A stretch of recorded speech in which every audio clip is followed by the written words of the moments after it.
my super strength. Roll the dice, dice, dice, dice, dice. 不是你的存在 Nine, nine, nine, nine, nine. Roll the dice, dice, dice, dice. 我存在，在，在，在 Infinite world. Anything, anything goes. Anything, anything's possible.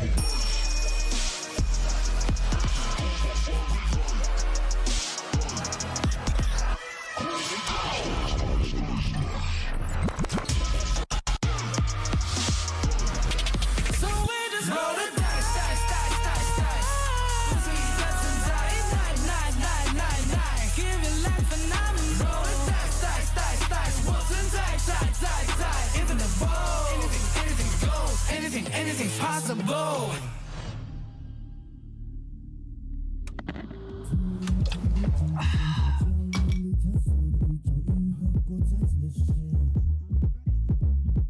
Rakan muda, coba cita murnimu. Rakan muda, oh yeah. Bersemangat wajah terus berusaha. Keancaman terus membara. Yakin boleh, rakan muda.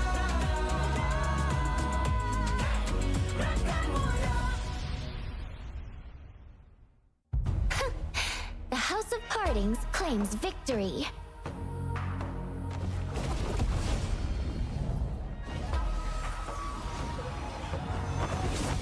A single flute casting shadows and spirits, descending upon the martial world.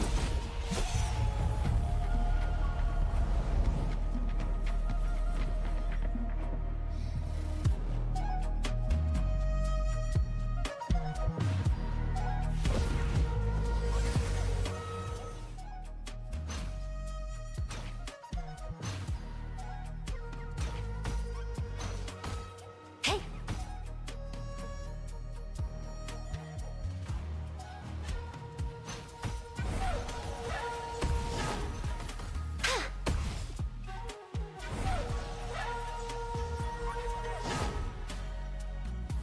A blur of truth and fantasy.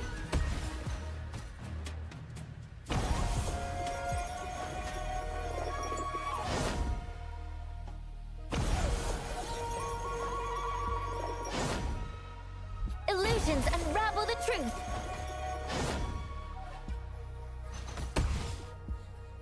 Memories fade like smoke.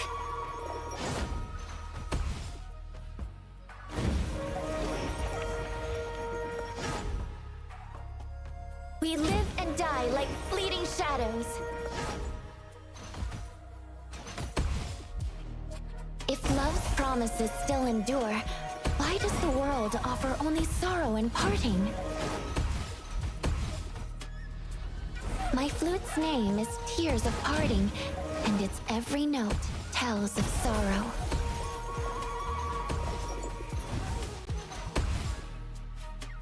I laugh at the decay of righteousness and ascend the 12 houses of Jade Summit.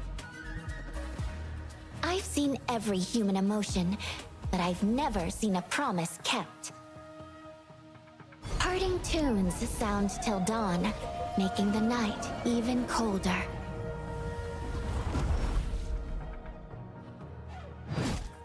Betrayed love and broken oaths.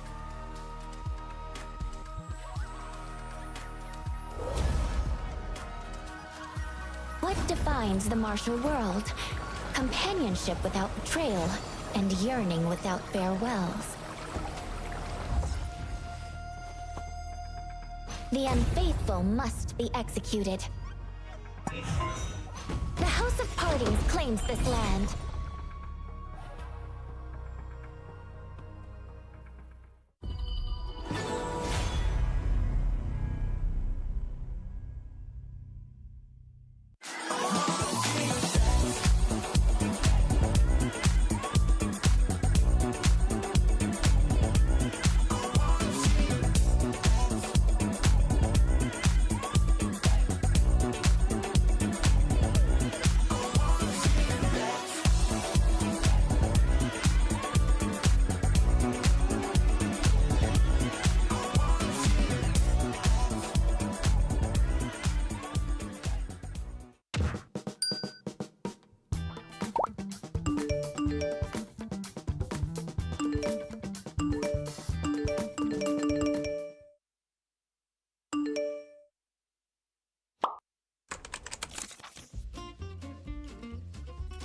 The post-match evaluation system has been updated. So how exactly do ratings work?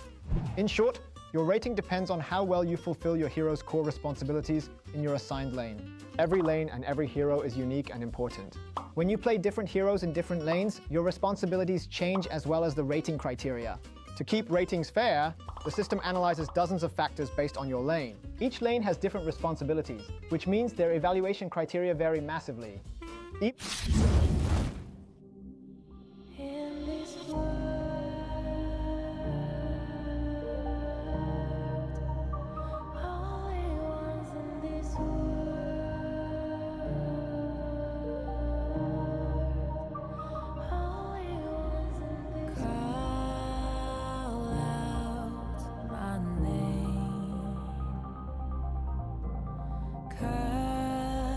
Sound of the rain.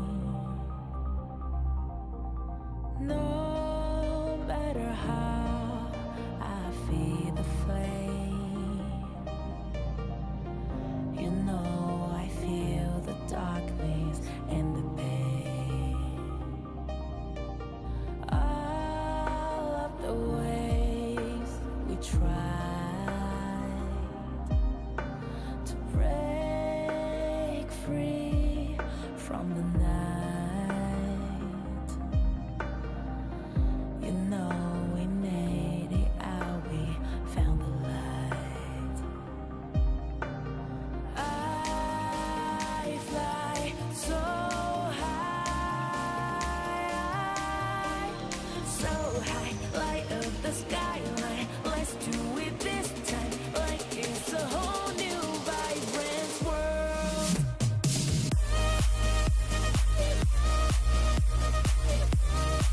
Like we're the only ones in this world.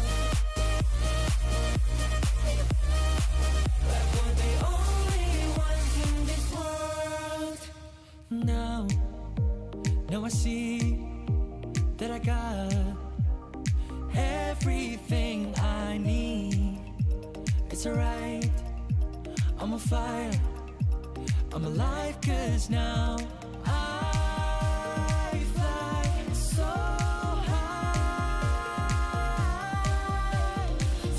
high, light up the skyline. Let's do it this time, like it's a whole new colorful world.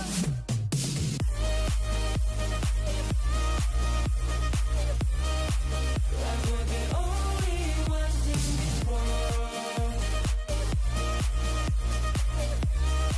Like we're the only ones in this world.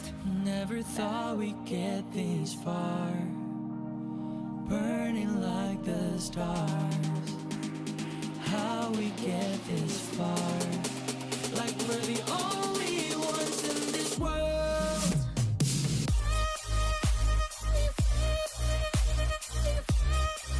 Like we're the only ones in this world.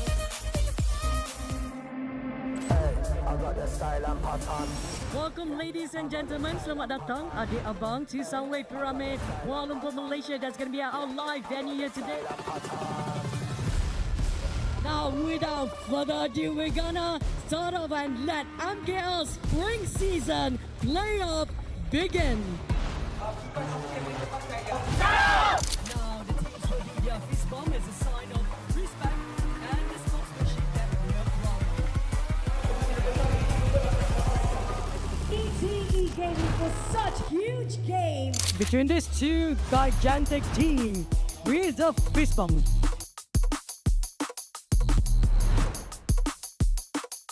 Nova Esports versus AG Global。意外的是，没有想到我们前2个局可以这么迷，然后后面差点赢了，就有点可惜。威胁最大，感觉还是 Nova 吧。双方教练都会对对方比较了解。Untuk stres atau pressure tak ada. Tim yang kita nak menang AG Global, tak suka AG Global lah. Kita memang nak menang game ni esok. Berada di kawasan belakang, tak mampu untuk melakukan apa-apa. Game kedua dimenangi oleh Nova Esports. 可能是特别的激动吧，因为我们毕竟是拿到了 MKL 第一个 KWC 的沙特名额。我拿到这个名额，我现在很想睡觉。昨天失眠了，然后还有我的队友就食物中毒了嘛，也很励志，他还能继续比赛，然后还赢下了这个比赛，所以我们很感触。What a game! 对吧？The Flags Through Esport 想对上 Nova 吧，这个赛季对上他们是一胜一负，所以我们想打个6-3，看谁拿下。你最需要的是先把 NKL 的冠军拿下来。欢迎其他队伍来MKL 积分榜第一的 ESC。拿到了名额过后，下一个目标肯定是想要夺冠了。Kita akan jumpa lagi dalam EWC。EWC 的门票只有3张，终究会有1张是 AG 的。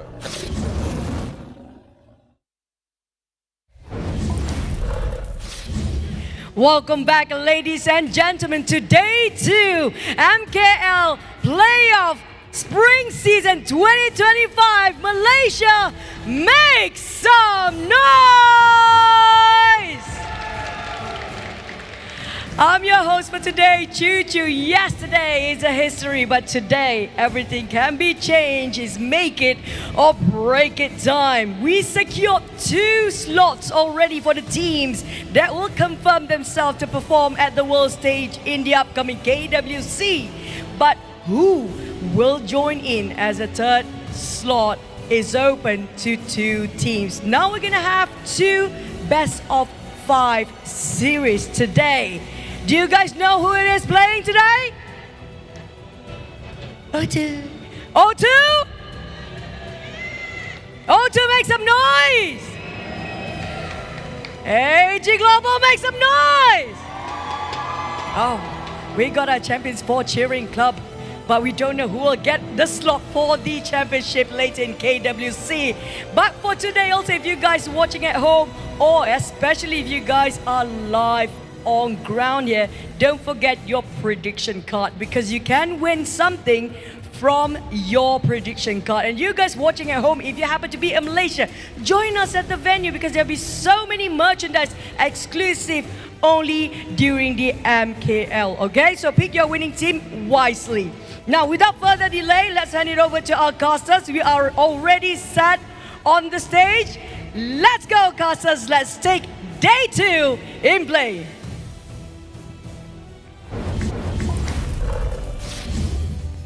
Welcome, ladies and gentlemen, boys and girls. This is the Malaysian Honor of Kings League Spring 2025, and after a long journey, we are at the playoffs. Today is day 2 of the playoffs towards the grand finals. Like Choo Choo just mentioned, 2 teams have already booked their tickets to the prestigious KWC. 1 more will do so today in the battle of the lower bracket semi-finals. The loser will unfortunately have to take, well, not a flight, but a car home from Sunway Pyramid. My name's AJ, I'm the Mustachio, down here with my brother Contra. We are your casters for the day. That's right, the stakes are high as ever, because they want to make pretty much sure that they will be able to lock in that spot for them to book that tickets into Riyadh, and of course that begins here in the lower bracket. But before we kickstart all of our run for the entirety of the evening, of course we got to thank our dear partners, as Realme has been with us from the start of this journey, as they're our official gaming smartphone.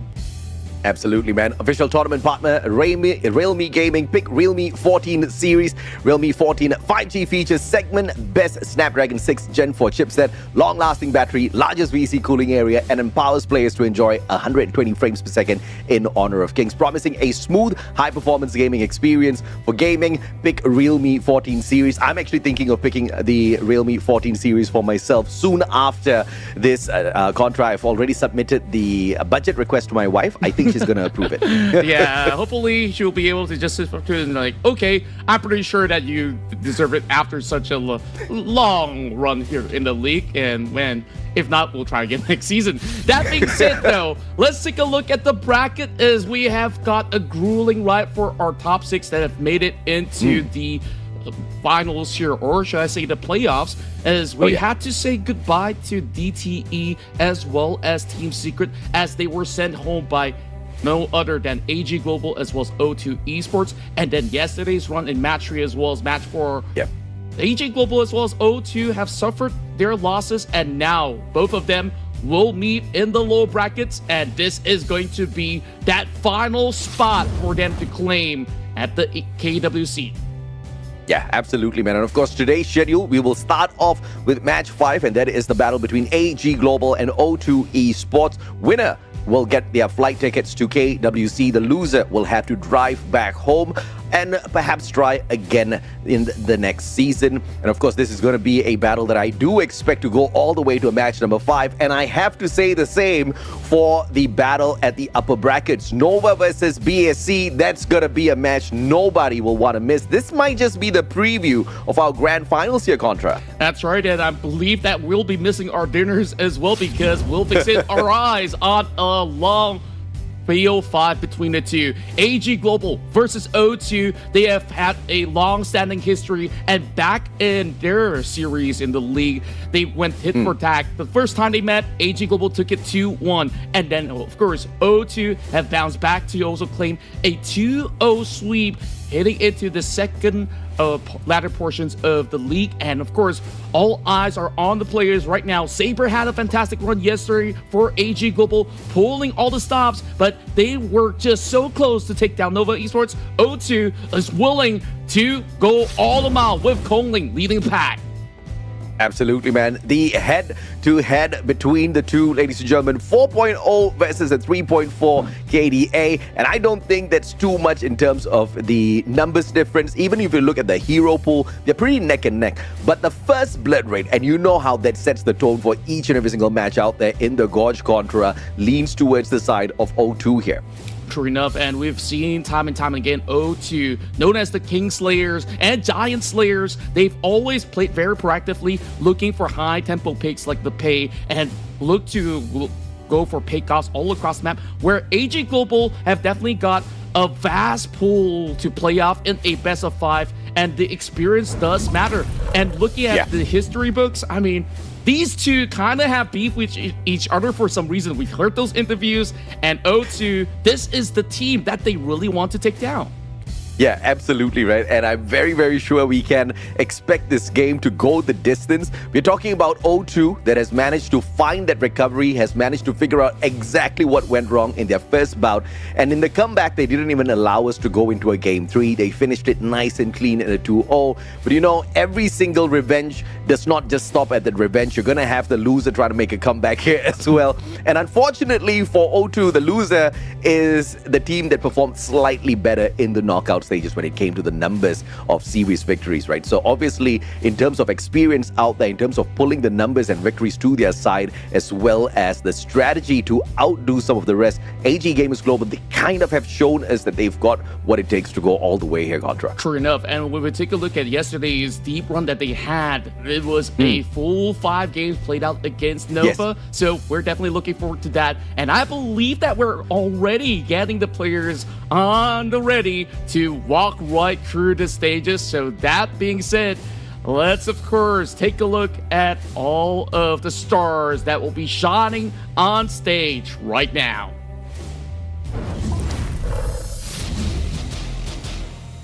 All Gamers Global have their lineup: Daohan, Yulong, PHY, JD, and Saber. Fighting against O2 Esports. Their lineup: K1, Kongling, Cat, X1, and White. The match, we're starting off with a friendly fist bump to see who will make it up for this series.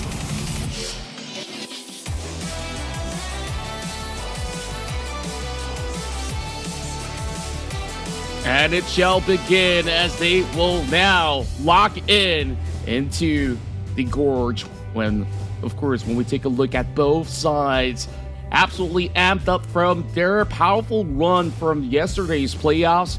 O2, they have definitely had a statement run, taking down the historic Team Secret out of the equation, and that is already a feat of its own. But they were stumped by the rest of BSE that sent them over onto the low bracket in a 3-0 fashion. So that might actually dampen them a little bit, but now they really have to go in all out up against a staple team like AG Global.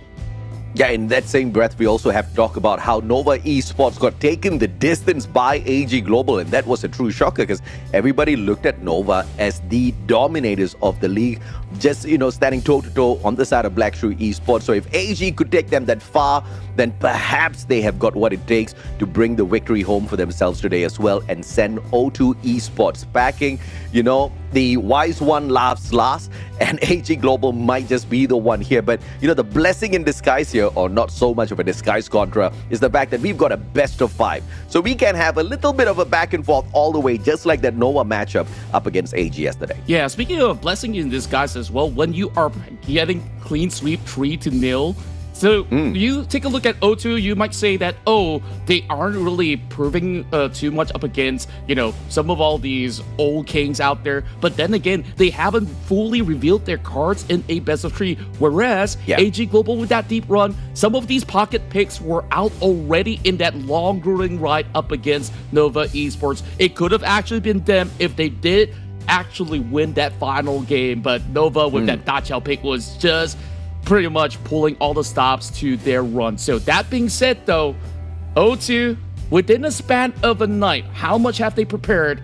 This is going to be them proving their worth, because we've seen the challenges rise coming in from the qualifiers. They are the only qualifier teams left standing out of the many.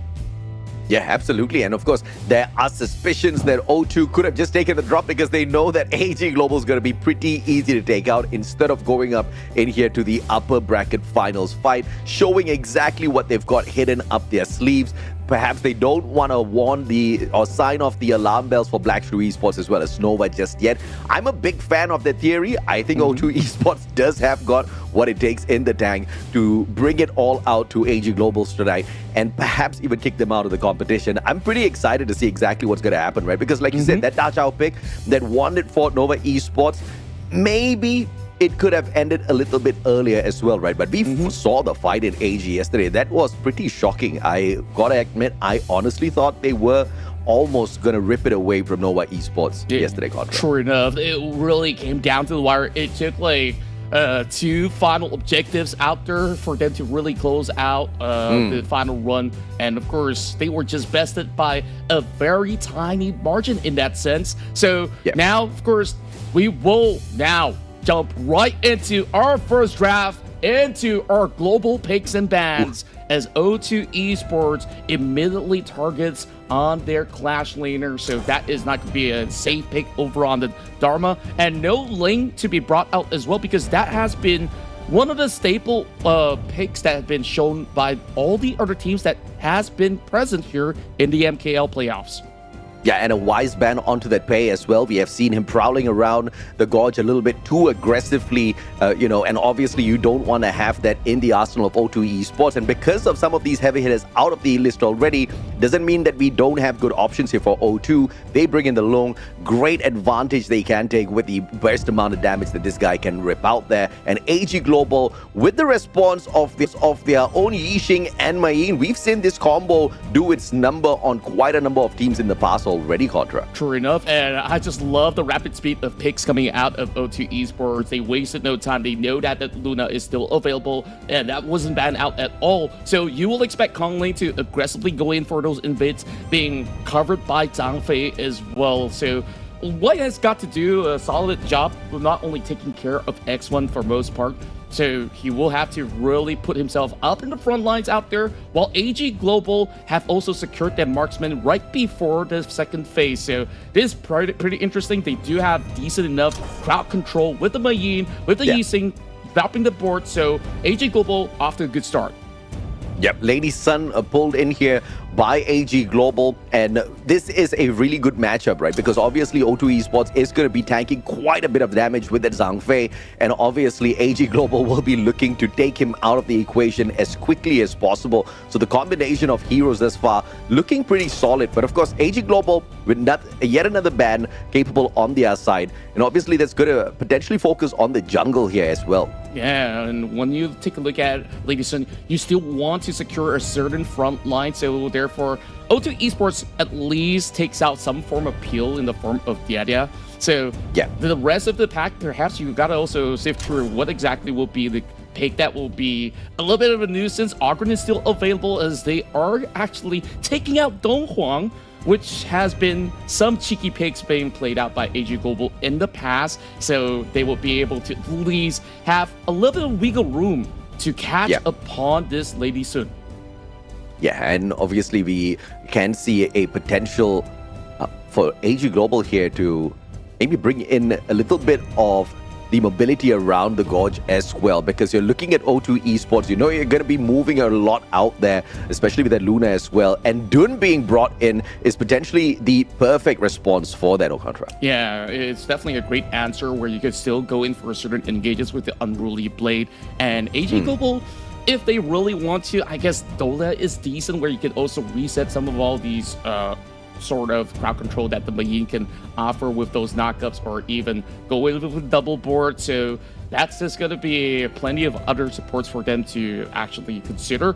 O2, though, they definitely want to find a response with this Mayin already locked in for the Clash lane. So what is it going to be for K1? Yesterday, he's definitely made such an impact when they were going up against Team Secret. Now he has to do it again, but he has gone through the list, and that Charlotte is going to be a pretty solid pick where you look at O2, what does it tell you? Plenty of mobility to go around. They can even have pressure on the side lanes with this Charlotte going for split pushes. So I absolutely love the idea, and like I suspected, that Dola will be the final pick for AG Global. And obviously that Princess Frost as well. We've seen the impact in the past. Winter is here and she will bring the freeze onto everyone. You're going to be very crucial for some of these team fights that we are most definitely going to see out there. And the Dolia that you do mention gets dragged in by the side of AG Global. You got to love the picks on both sides. We are going to have a slugfest on this first game here, Contra. Indeed, and here we go. Looking at the picks here, they're absolutely looking for a brawl, but then AG Global wants to stabilize, scale up, and protect JD at all costs. And once he activates his 3 core items, they're absolutely ready to take on all of O2 Esports. But is it too much in for him to really soak in all that pressure? We'll have to find out as we are going to be jumping into our very first game of the series of the playoffs here in the day 2. AJ, let's bring it down the roof. Oh yeah, absolutely, man. Looking forward to the matchup. Is it gonna be a straightforward 3-0 classic for the elimination of the opponent, or are we gonna see this one go the distance as well, like that matchup yesterday? The minions are out on the gorge, and this is once again day 2 of our playoffs here at MKL. One team will have to go home, unfortunately, by the end of this bout contract. After weeks of preparation, after all these trials and tribulations throughout the league, O2 definitely have been able to make higher scores. It's already jumping on Daohen. Oh yeah, Daohen, he's gonna get poked to oblivion, and he goes in for the full-on committal, running straight back out, and a very smooth exit for Daohen. Unbelievably so, just knowing how far he can push himself in that bout. Yeah, thankfully he hit level 2 in time in order to leap away, or else he'll be absolutely cooked for first blood already. Such a cheeky move. Why do you expect him to be going by default either to the mid lane or even the bottom to accompany X1? But no, he wants to put that pressure. Now Daohen's gonna be pretty far behind, losing that one wave. And of course, he is still gonna hop on back in here and see if he can tease K1 away. And a level 3 K1 is just not going to be encouraging. That Charlotte will poke you right back to your crystal. Sure enough, and right at this moment, what they're aiming to do is, of course, both sides wanting to ensure that their farm laners will get plenty full of resources, and at the same time, you gotta also funnel a little bit more towards the side of Kongling, which is why he's also soaking a little bit more of that EXP. You will definitely see maybe Yulong as well as Kongling to be gathering over the mid section for a couple of times just to, of course, show a little presence, but they're already looking for a lead. Yep, already looking for a lead for sure, but Kongling understanding exactly how far he can push himself as Care hops on in as well to absorb some of that damage. And still, up to this point, 2 minutes in, no first bloods for us just yet. Yeah, very clean plays overall from majority of all these players. Just goes to show the amount of discipline that they have, because they've seen certain slip-ups that have costed them certain series, especially from yesterday's playoffs and O2. It was a painful taste of what was played out up against Blackstreet Esports, and at the very least, this time around, they're making no mistakes at all so far, as they do open up a little bit of portal for Princess Frost to make some presence felt over on the bottom lane.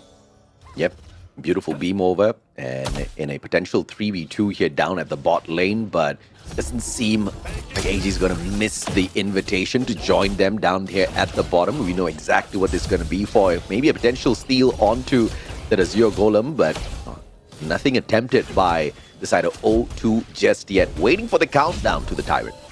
Enough, and at least they're jostling for a little bit more of the control over on the course of the river. So at this current point in time, you would expect Light to also be able to soak in a little bit more of that pressure, and now they're also making certain wide rotations. A lot of shifts happening from the side of O2 now that the Charlotte is going to be the one holding over onto the mid lane. So great work coming in from the side of O2 Esports to continuously shove waves after waves to prepare for the opening objective. The Tyrant's coming up in less than half a minute. And maybe the first blood is coming up in less than half a minute as well, because we obviously need to set something beautifully up here for the Tyrant, and the first blood is the one that is going to be putting your opponents on the back foot. Question is, who's going to make that first mistake here, Contra? Nobody is overstepping the boundaries at all. You see such careful plays from both sides. Yeah, and we're also looking at the Yixing positioning very deep into it and looking for that knockout. Well, there it is. Kongling beautifully hops on out of there. And the careful plays will continue, but it is O2 on the back foot for the almost catch onto Kongling. Looking for a little bit of recovery here. Tyrant secured well by Yulong, and AG Global, the extra layer of damage here at the start. Yeah, they managed to also burn some resources in the form of Flash Claim from Care, and by avoiding that ward, they kind of have to concede that Tyrant in essence. So great work coming from AG Global, really reading the room so well to pull the trigger at the right time, but the invades are coming in on the Crimson. Absolutely, and beautifully pushed as K1 finds the first blood at last. And this is a little bit of revenge here for taking away their Tyrant. Perhaps big objective, obviously, is their goal, but they do not need it. O2 Esports, with that invasion, have managed to put themselves one step ahead. And you're not gonna catch this man just like that. Off he goes X1. True enough, typical moves coming in from Alone, but of course that is a one huge ultimate burn out, and that kind of leaves so much room for them to secure the tier 1 turret down bottom lane while the scuffle continues. They've been putting so much pressure on this river. Yeah, beautifully done by both sides here. And O2 Esports, yes, kind of losing sight on the initial objective of the Tyrant because of the ambush onto Kongling, which is just genius from the side of AG Global, right? Knowing exactly who to hop on to put them on the back foot to secure that. But of course, the Tyrant didn't really make a huge difference overall. Yes, we do have that one tower secured, but it's a equal bout on both sides. True enough, and especially going back into the first blood, it was channeled towards the Charlotte, so she will be able to rush that blood rage, and now fighting for that Crimson. It's gonna be Yulong that stashes it away. I mean, he snatched it away, just waltzed out of there. AG Global doing whatever they please out there, understanding that Yulong can take all this damage, and a fantastic knockup, but no follow-up from the side of AG, and now they will scramble using the tower's defense for a little bit of backup here as Yulong is hunted down, 4 players at the same time. But he's just going to be too annoying to deal with at this point of time. They might just go in for a Crimson Steal but will be denied by Yulong as they hop back in here. Daohen with an opportunity, but will make that one misstep as Kongling secures the Overlord with that same swoop. What a phenomenal push by O2. That's a 1 for 3 in essence, and it's a massive win for O2 Esports if you ask me, because they went tit for tat for that Crimson. They managed to also catch Daohen off guard despite having care to be taken out because he's already burned out that flash earlier on. But hey, they walk away with the Overlord at the very same time. So that's a big win in my books as they continue to scale onwards and upwards. So that's about 1,000 gold difference that has been built by O2 with that massive invade. Yeah, fantastic assessment, Contra. I absolutely agree with you. This is just perfection coming through from O2 here, and no wasted movement out there on the Gorge at all. Yulong just teasing White just a tad bit. Saber, everybody's hiding away first, trying to get a catch onto these O2 players down mid. But in the meantime, it's just going to be a tad bit more difficult to defend that tower on that bot lane, and AG Global will go ahead to sacrifice that. Yeah, somebody's got to man those side lanes, and it is definitely building up to be a little bit more difficult because the Vanguards are slowly crashing wave after wave. That's a double Vanguard down bottom, while 4 members of AG Global, they are currently holding down the line. They can't afford to allow more space to be created by O2 Esports. Understandably so, but AG Global, they're kind of playing by a thin line right now, trying to force something to happen. Yeah, absolutely. And perhaps the sacrifice of the tower was worth it because they didn't really give control down here at mid. But Yulong hopping on in. He does have the tankiness to take this fight. And a beautiful knockup onto X1. And he will have to pop his ultimate once again. Forced out of that fight. Care taken down and out of the equation as well.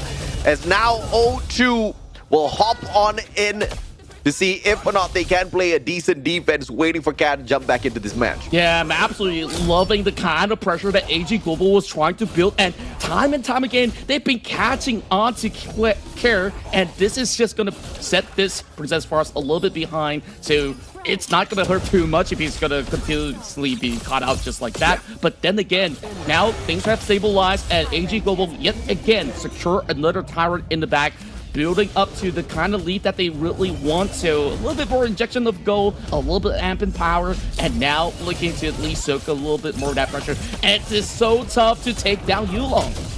Yeah, absolutely. And this guy is still raging on. Yulong not really disturbed by the presence of 3 members on the side of O2 at all. But down here at the bottom though, Daohen, can he get away? Answer's gonna be yes, Care. On the way to cut off his rotation. And Daohen just pretending like he is all right, but you know the man is pressured, and down he will go as the ever persuasive Charlotte will bring him down with the Moonlight. Yeah, it took a while, but he definitely got the job done. It's hard escaping Luna when she's got all these infinite dashes. And speaking of which, that is a very close call coming from Kongling. He's really trying to make a dive happen. But AG Global, right now, they lose a little bit of that jostle control, and the next Tyrant is already spawning up. O2, do they have the resources? Probably they do. While there is going to be a little bit of pressure to be built over onto the top wave at the very same time. So AG Global's got to be absolutely careful about this. What I'm really looking for is a big maneuver coming from down, because we haven't really had that presence felt just yet. And right now, this is just that battle just to negate any form of entry point for the side of O2 Esports as of yet. But Kongling, he doesn't care about that Tyrant at all. He's over on the top side. Yeah, absolutely, man. AG Global, just with the Tyrant down at the bottom earlier on, manages to catch up back here in terms of equaling on the goal. So they're not falling too far back anymore. They are right back in it, and it looks like it's going to be yet another attempt for the Tyrant here that is being pushed back by the team of O2. A reset onto the Tyrant, and now AG Global on the back foot. But I don't think they're out of the equation just yet. They're waiting for the timing here to get a good jump on them. Yeah, going for the recommitment now. They are making big passes. Umbrella outputs have already been utilized as well. Fastest being pulled out from the back, and they're looking for a catch on this. X1, he's kind of stuck in between, has to flash away, and now the chase is on. Down hunting for more. Fly, he's getting smashed up in the air, and there you go. A double kill for JD. Oh, beautifully done. Waiting for the timing on the side of AG Global. Kongling and White dropping the ball just a tad bit here, but this just shows the resiliency of AG Global. And now the Tyrant all for the taking for AG. phenomenally done by the team. What a call, AG. They just go in for that reset, and because they were trying to bait the rest of O2 to be in that position for the huge board to be set by PHY. So absolutely beautiful, and now they're the ones having that chokehold. They regain the control of that, and now are on top of the board there with 3 excessive goal up against O2 Esports. Oh man, just like that, Contra, they turned this whole situation around once again. And that Luna shining earlier on for the side of Kong Ling did not help in that situation at all, as AG Global just went berserk on them. Now, once again, try to tease Yulong out of this. This man is just not going to go down. No idea if or not he's going to go down this whole match here. And Kong Ling, once again, back it away. Yeah, so long as Saber is there, she can just provide shields and slight heals in between. So not too worrisome. And if he ever gets in trouble, then this Dole will go in with the Melody, get him that double reset on the unrolled blade. And here comes the catch. Yep, and the catch is beautifully timed as Dao Hen does not manage to flash away. And the same might have just dropped here onto Kong Ling if he didn't just walk away from that one. Luna on the reset as well, practically, with X1 and White with nowhere else to go. They will go ahead to lose yet another tower. And this is that phenomenal push from the side of AG, which O2 can just do absolutely nothing about. 2 towers in a row, aiming for the high ground tower as well down mid. AG Global is making this one look like a game they've won already. Man, Yulong absolutely flexing his muscle. Kong Ling tries to look for a flank, but he's kind of off of that position as well. White had to expend the Unbridled Outburst just to clear a little bit more of that clean air for them to work with over mid lane. But it has been JD. So for scaling out of control, they now look for the siege. Yeah, they look for the siege indeed, and they will take that high ground tower down as well. X1 out of the equation. Man can't help for the next 20 seconds. But down here, Kong Ling single-handedly trying to do something through this Luna.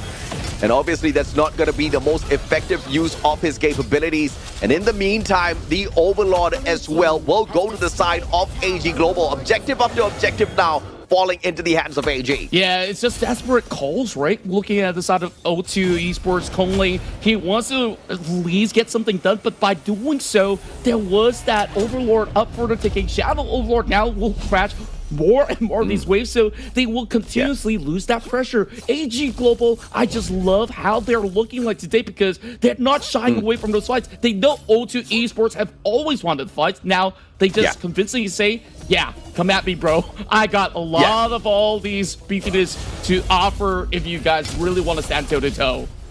Yeah, amen, bro. I mean, it was all up for the time and setup as well, right? Just playing the timing so beautifully, AG, turning this whole game around. And now, on a 5,000 goal deficit, O2 Esports desperately trying to climb back in here. But you're also gonna have a little bit of extra pressure here, all because the Overlord, the Shadow Overlord, we have to say, that went to the side of AG Global. Yet another high ground tower may go down here in this bout as O2 desperately tries to hold on. Yeah, that was a 4-man knock over on the Wolves by board, but it's not going to be a clean dive for the rest of AG Global. They are patient enough. There's another Vanguard's crashing over the top side, so Dowlin's going to be able to claim another tower.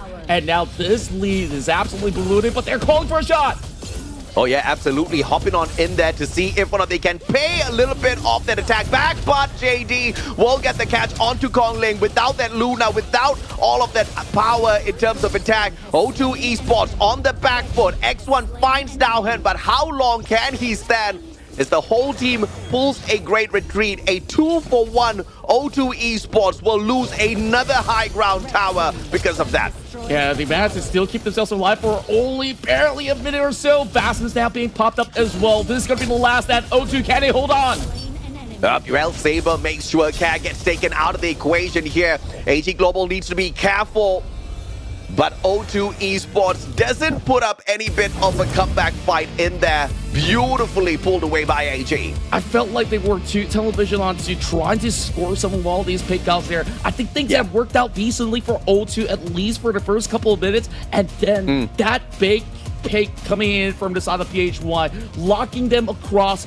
It was just a full onslaught where they were pretty much bunched up all together. So it was a perfect team play that we're looking at from AG Global's execution.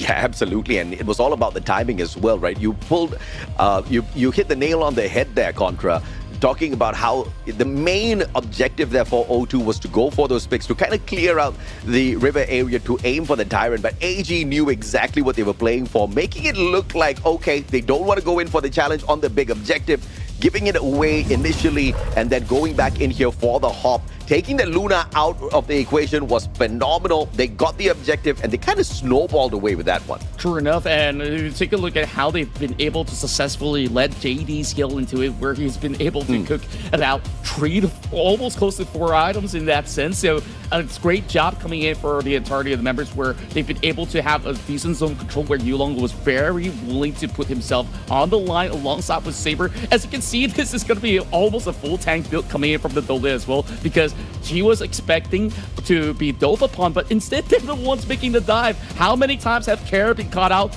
Almost every single fight. So he was kind of forced to build a little bit more defensively, still have a little bit of anti-heal with the venomous staff in that sense. So that Splendor only bought maybe a couple of moments, but it's not quite enough. We needed Kongli in some of all these major objective takedowns. Yeah, and we talked about how the Lady Sun was going to just bring up the burst of damage onto the opponents of O2, and JD delivered on that request. It was phenomenal, and, you know, he wasn't even the biggest damage dealer on his side of the team, which just shows what sort of capability AG Global has here in these team fights. Yeah, it was just a great play coming out of PHY. It was so involved in majority of the fights, 80% of it, but Yulong, you know, he's always going to be that meat shield all the way up front, and that double unruly blade definitely throw a little bit of curveball for O2 Esports to handle. But, you know, I felt like O2 Esports could have actually be a little bit more cohesive. Sure, you may actually consider having White to be in the position where you could still take care of literally. So that being said, I still think that it was a very decent hurdle. It was just down to that fight around the third Tyrant that we talked about. It was a little bit of that bait and switch, and then that board hit. There's just no room for O2 Esports to work with. Yeah, I mean, I thought I was going to see a comeback here from the side of O2 Esports, but the way AG Global kind of built up the momentum little by little, not looking for numbers, just purely focusing on the objectives, right? Let's take a look at the overall objectives that AG Global secured for themselves here. Apart from that one Overlord brilliant play that we saw from the side of O2, which made us think that, okay, now they have started kind of swinging the match towards their side. It was a all-out AG Global game. Double Tyrants, one Shadow Overlord on their side as well. The Shadow Tyrant to make things even worse for the side of O2. Yeah, it was really that Shadow Tyrant fight that kind of broke the camel's back for the rest of O2 Esports. So I guess that perhaps they need to make a certain shift of their focus moving into the upcoming rounds. But, you know, they've already exhausted the Luna pickup, which is one of all the strong suit of O2's very own Kongling. So I kind of want to see what else do they really have left in the tank. But of course, before we even get to that, JD undoubtedly was absolutely putting this Lady Sun everywhere in the perfect spot in order to score a flawless 6-0-2 run. I mean, this guy has to be proud of himself. 8 times they bring in the Lady Sun. Sorry, 9 times now they bring in the Lady Sun, and 6 out of the 9 times they've walked away with the victory. If you want to take anyone out of JD's clutches, it has to be this Lady Sun, right? Such a clean game. 6-0-2 on the KDA. Man did not fall a single time, as he was just bringing everybody else down out there on the side of O2. Yeah, I absolutely love it. There's so many iterations of the so-called protected precedent of Lady Sun, right? But this has worked probably the best, and time again, when we look back into some of all these highlights, they were just being so proactively going on. Yulong really soaking everything up. Well, as much as White wants to create that space, jumping over the back line, you saw they don't really have just about enough output when that position was not favorable for O2 to really make that deep dive.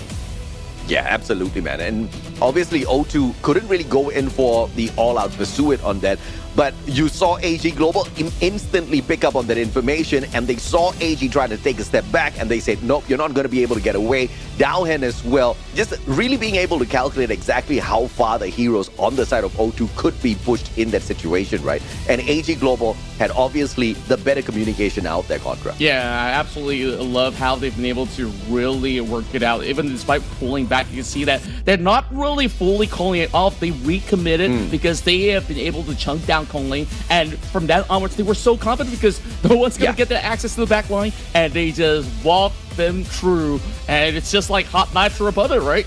By the end of it all, there's no target to defend, and just like that, O2 kind of crumbled back in game 1. So this is just a great start for AG Global. Yeah, absolutely. Just kind of knowing exactly who to hit down on. And it's unfortunate, right, that Luna obviously was going to be very, very irritating to deal with later in the game.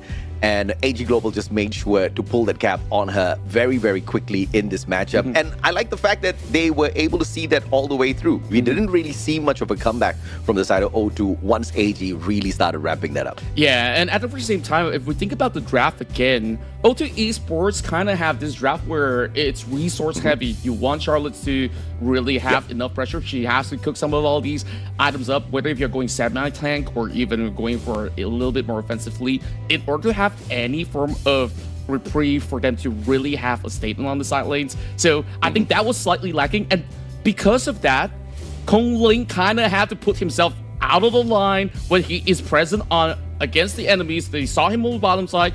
Oh, guys, we can actually walk away with a free Overlord. So they wasted no time, and I felt like because of all these small little decision making, it kind of cost the rest of O2 to kind of fumble in that sense. Yeah, absolutely. And one of the big objectives taken away by O2, it was that Overlord. And it was beautifully done from the perspective of a push, but you didn't really see them capitalize much on that at all, right? They did kind of see a little bit of push coming through from those Tyrants. But apart from that, it was just that one tower gameplay. AG Global was looking for the more important thing out there on how to disable the team play on the side of O2. And I think that they did that perfectly well, right? They kind of aimed down onto Luna. Let's see if or not the aim will be the jungler once again here as we pull up the drafts for Game 2 Contra. Yeah, back in Game 1, I love the fact that they managed to get a little bit of that priority going for the side of K1 with a very cheeky move coming from Wood on that level 1 skirmish. But I guess that is going to be readable, while O2, they're not really changing things too much, but this time they're not allowing AG Global to get their hands onto alone. So they can't play that lady soon, so I guess they're still the early on the table. So with that, scratch that, because AG Global themselves are taking that away. Yeah, and of course, No Pay once again. I mean, this guy has to be, he's definitely not the most banned character out there, but one of the highly banned characters for what kind of damage he can bring out. But he's not the only one with the damage. AG Global acknowledging that as they drag in that Byron, and alongside that the Yuan as well. This is going to be pretty deadly once again on the side of AG Global. And of course, you do have this team fight capability control here for that Dharma. But let's see if or not he can rain any fists down on anyone. Yeah, AG Global is just showing some small little cards here saying that, hey, we are going to be pretty beefy for you to deal with. So O2 Esports have to look for something that can shred. And instead, they really want a little bit more that early game advantage by having My Shironi, Lampo. You see a lot of mobility. They are going to see if there is a chance that they can hustle them through with those early game dives, go for those pickups. So O2 Esports kind of sticking to their guns on how they used to play back in the league. Yeah, absolutely. So you've got a lot of teamfight capability from the side of O2 Esports here, especially Lianpo as well as his Tremor Smash. So looking forward to seeing exactly how they kind of guide AG Global to the depths of despair a little bit later on, because they understand what was their weakness, right? Their weakness was kind of controlling AG Global when they were gathering up in tight little corners to take them out.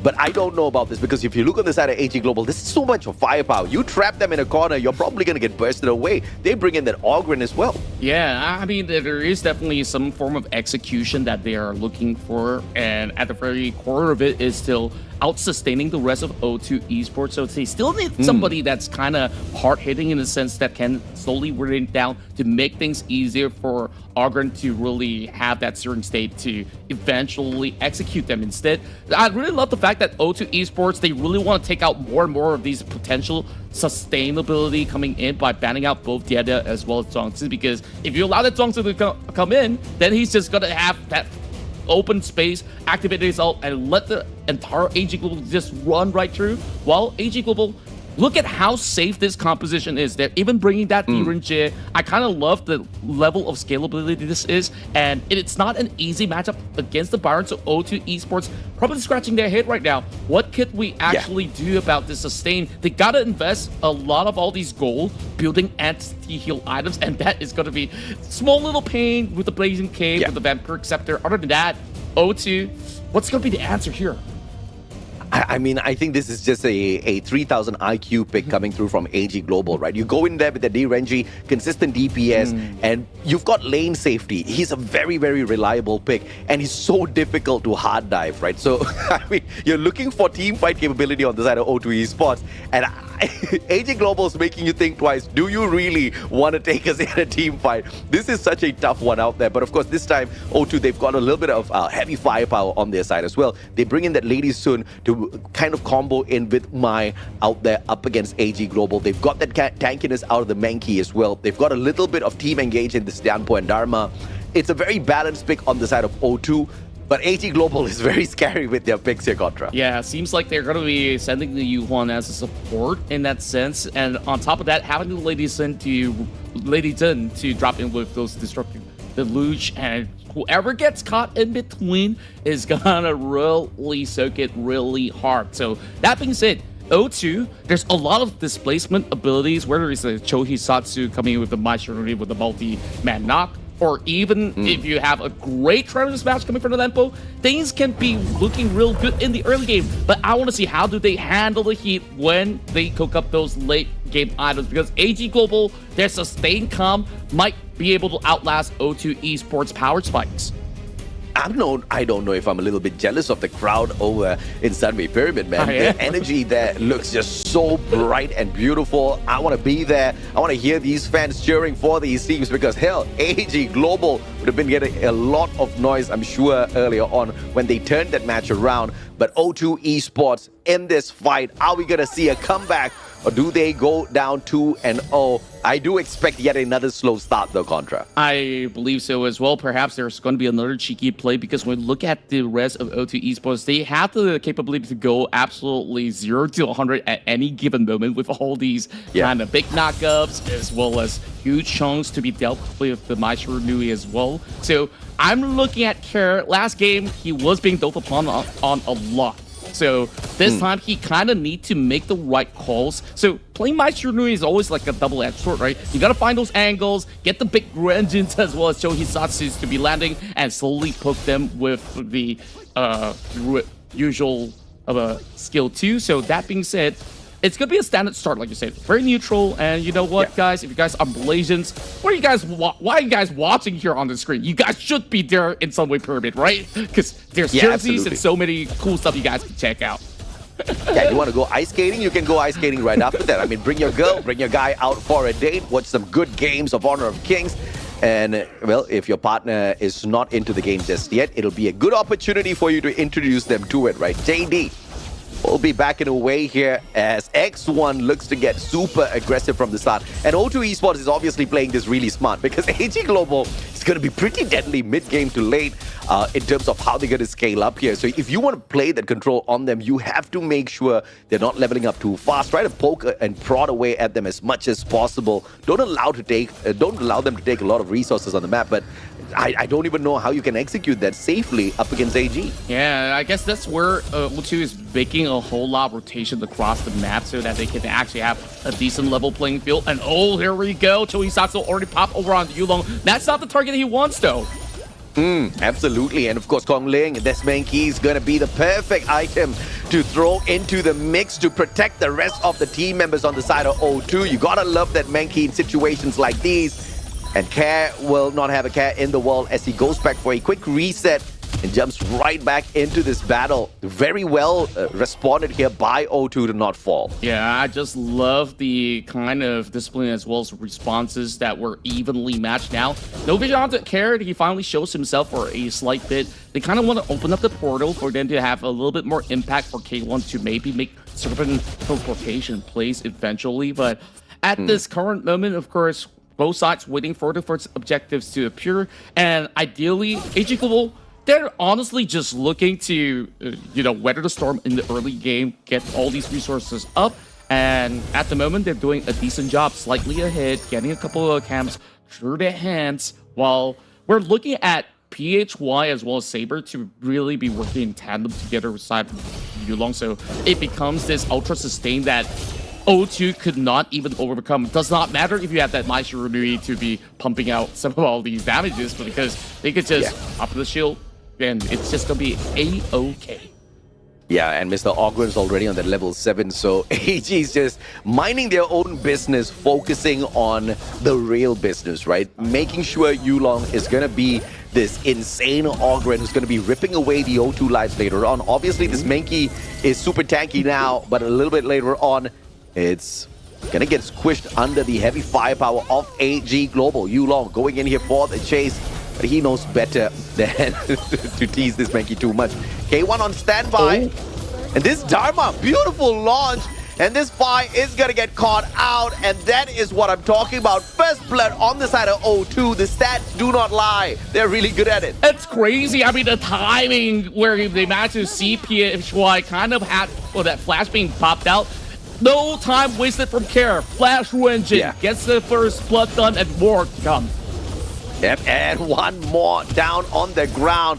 This time it is Yulong, that Ogren, supposed to be controlled a little bit earlier, but better late than never, as O2 now puts AG Global on the back foot, opening up the take on the Tyrant for themselves, and this will be uncontested. This time they made damn sure they will be able to get their hands on the Tyrant. Last game they weren't able to do so. Great zoning control coming in from one, really holding down the fort, while Kongling also gets a chance to steal away this Azure Golem. Are they going to be able to get it? Seems like it's going to be the case, while they have to pull back though.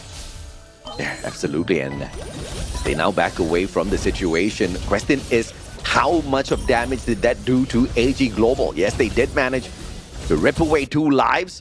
I don't really think that put AG Global on the back foot all the too much here, Contra. Yeah, it's only slight leads, especially with the Tyrant. It's just, you know, a slow build up into what is a big potential for the side of O2 nonetheless. So doesn't hurt too much, but I guess if they could once again get another clean take, then that will be great on them. O2 now also getting a lot of that control, putting Dalhan to just be a sitting duck over onto the Clash lane. So they have 2 options. They can also force their hands if they really want to pressurize the rest of AG to respond to a potential of a double push over mid as well as top, while they try to claim that tier 1 down bottom. Yep, and down there at the bottom and the top lane, towers taken down. AG Global, again, losing out on the objectives in terms of the towers early, but it's all about how they devise a comeback. Or will that be prevented by O2? Because they look so much more cleaner with their gameplay as opposed to that first matchup. Yeah, definitely looking a lot more comfortable on some of all these picks where Kongling still have significant impact. Just goes to show that he is able to actually switch up into a tanky role rather than, you know, having that pay as his reliable successive pay that was being banned away. So Kongling now is actually playing just as aggressively on this tank. Yeah, and obviously because they are outscaling them on the levels right now, AG Global knows that they won't be able to handle a very heavy fight. But taking Care out of the equation is going to be step 1. X1 down as well. And AG Global talking about the timing. They're trying to reverse things out beautifully. Won't miss the catch though.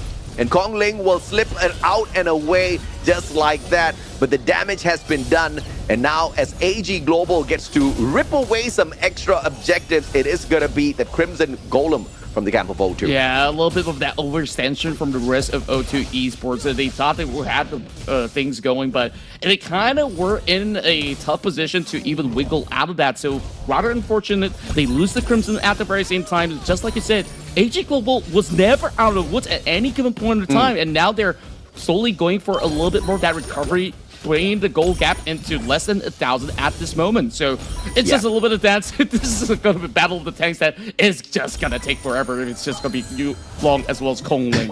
Yeah, Yulong is going to be a very long dance between these two for sure. But Cat hopping on in, wondering if or not he can play a cheeky hit. And yes, he can. But obviously that's not going to go anywhere just yet, Dowhan. We'll be entertaining Kongling and White for the time being, knowing that there's nothing much for AG to worry about. And just like that, they kind of put themselves in a little bit of a reset position as they ensure they punish O2's overextension.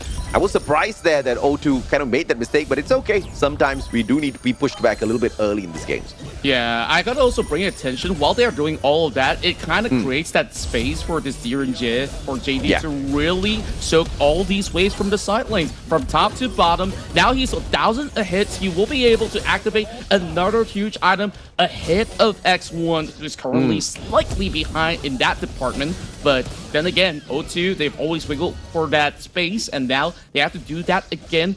And it's going to be the Tyrant up in 10 seconds from now.